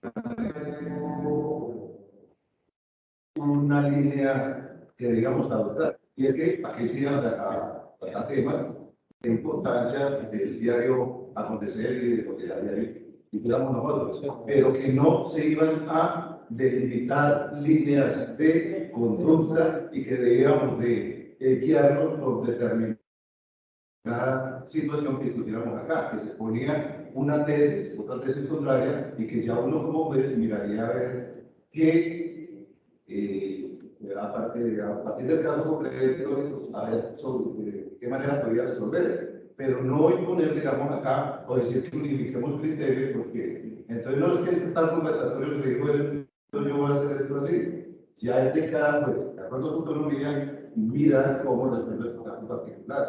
Entonces, a mí sí me parece como a veces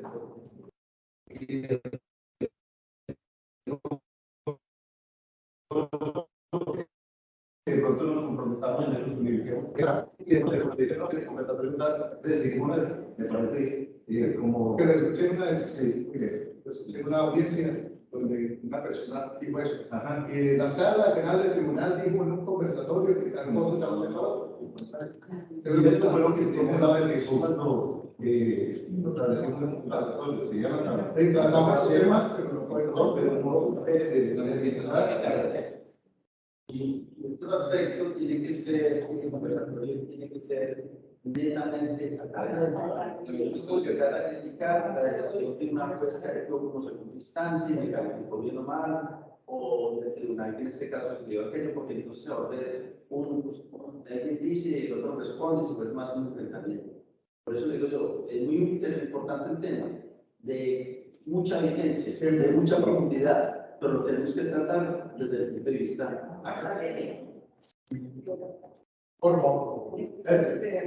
Ahora, en el anuncio comentado, en los dos últimos ámbitos jurídicos, hay una muy buena, una que tiene que ver con que la audiencia de imputación es un rezago del ejecutivo que va en contra de la defensa y mostrarle que por solo tiene que decirles que acepta esta diferencia que construye sin mostrarle mucho el elemento, no tiene nada. Con las manos amarradas, es el columnista con las manos amarradas, ¿sí o no? Sí, entonces eso da para que estudiemos con el doctor Oscar ese tema bastante bueno. Y otro tema que se propone es si debe haber un modo, esto para tocar el tema de la dificultad de uniformar conceptos, incluso en alta corte, pues la mención de la jurisprudencia es unificar los criterios. Pero aún así no es un tema tan dócil. Se piensa si debe haber o no sentencia de unificación en la corte. Pues unos pensarán que sí, para fallar por mamá, y los otros pensaremos que no, porque cada es absolutamente distinto. Dos temas que podemos revisar todos y también naturalmente el tema de la calificación que incluso digo caso, pero sí creo que algo y se ha discutido mucho que el hecho de que académica, pedagógica o finalmente el superior no esté de acuerdo con mi decisión le da para que me baje la calificación. Ese es un tema que también ha tenido escenario de otros. La decisión debe estar fundamentada, conversada, motivada, y si el superior no está de acuerdo, será que si el superior le revocan porque simplemente no está de acuerdo o porque encontró un soporte superior. Eso da para, pienso que lo que puede rebajar la calificación es el hecho de la falta de argumentos, de una sentencia grosera, caprichosa, pero en ese sentido sí le hallo razón, puede ser la inconformidad del doctor, pero total claridad en cuanto a que este es un escenario que además de comer, en el tiempo y no lo gracias.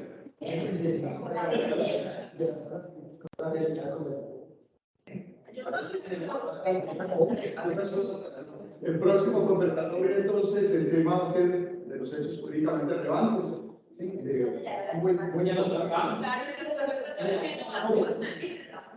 Sí, ya lo hemos tratado en otros conversatorios. Inclusive creo que la primera vez que pasa varios años con el doctor Giovanni también en Calarcá una vez, donde hoy el sitio del Club del Río. Ahí se han hecho conversatorios hace varios años y él nos colaboró con ese tema. Pero obviamente es un tema que hay como, es un tema que hay que tratar constantemente porque no es fácil, no es fácil complicar. Es un tema que tiene muchas complejidades. ¿Y dónde lo vamos a hacer? Pues la vista dijeron.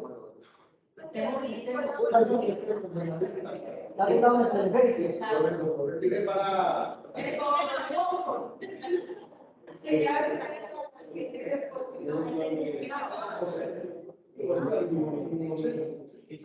le parece la doctora Catalina? El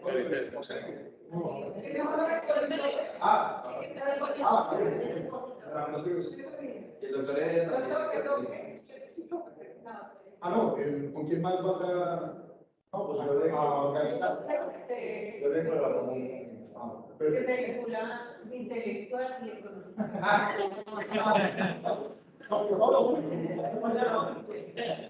Entonces, a los compañeros entonces, que están allá conectados virtualmente, un abrazo para todos, muchísimas gracias por haber estado y ojalá en Buenavista nos podamos ver presencialmente también. A todos ustedes muchísimas gracias, gracias.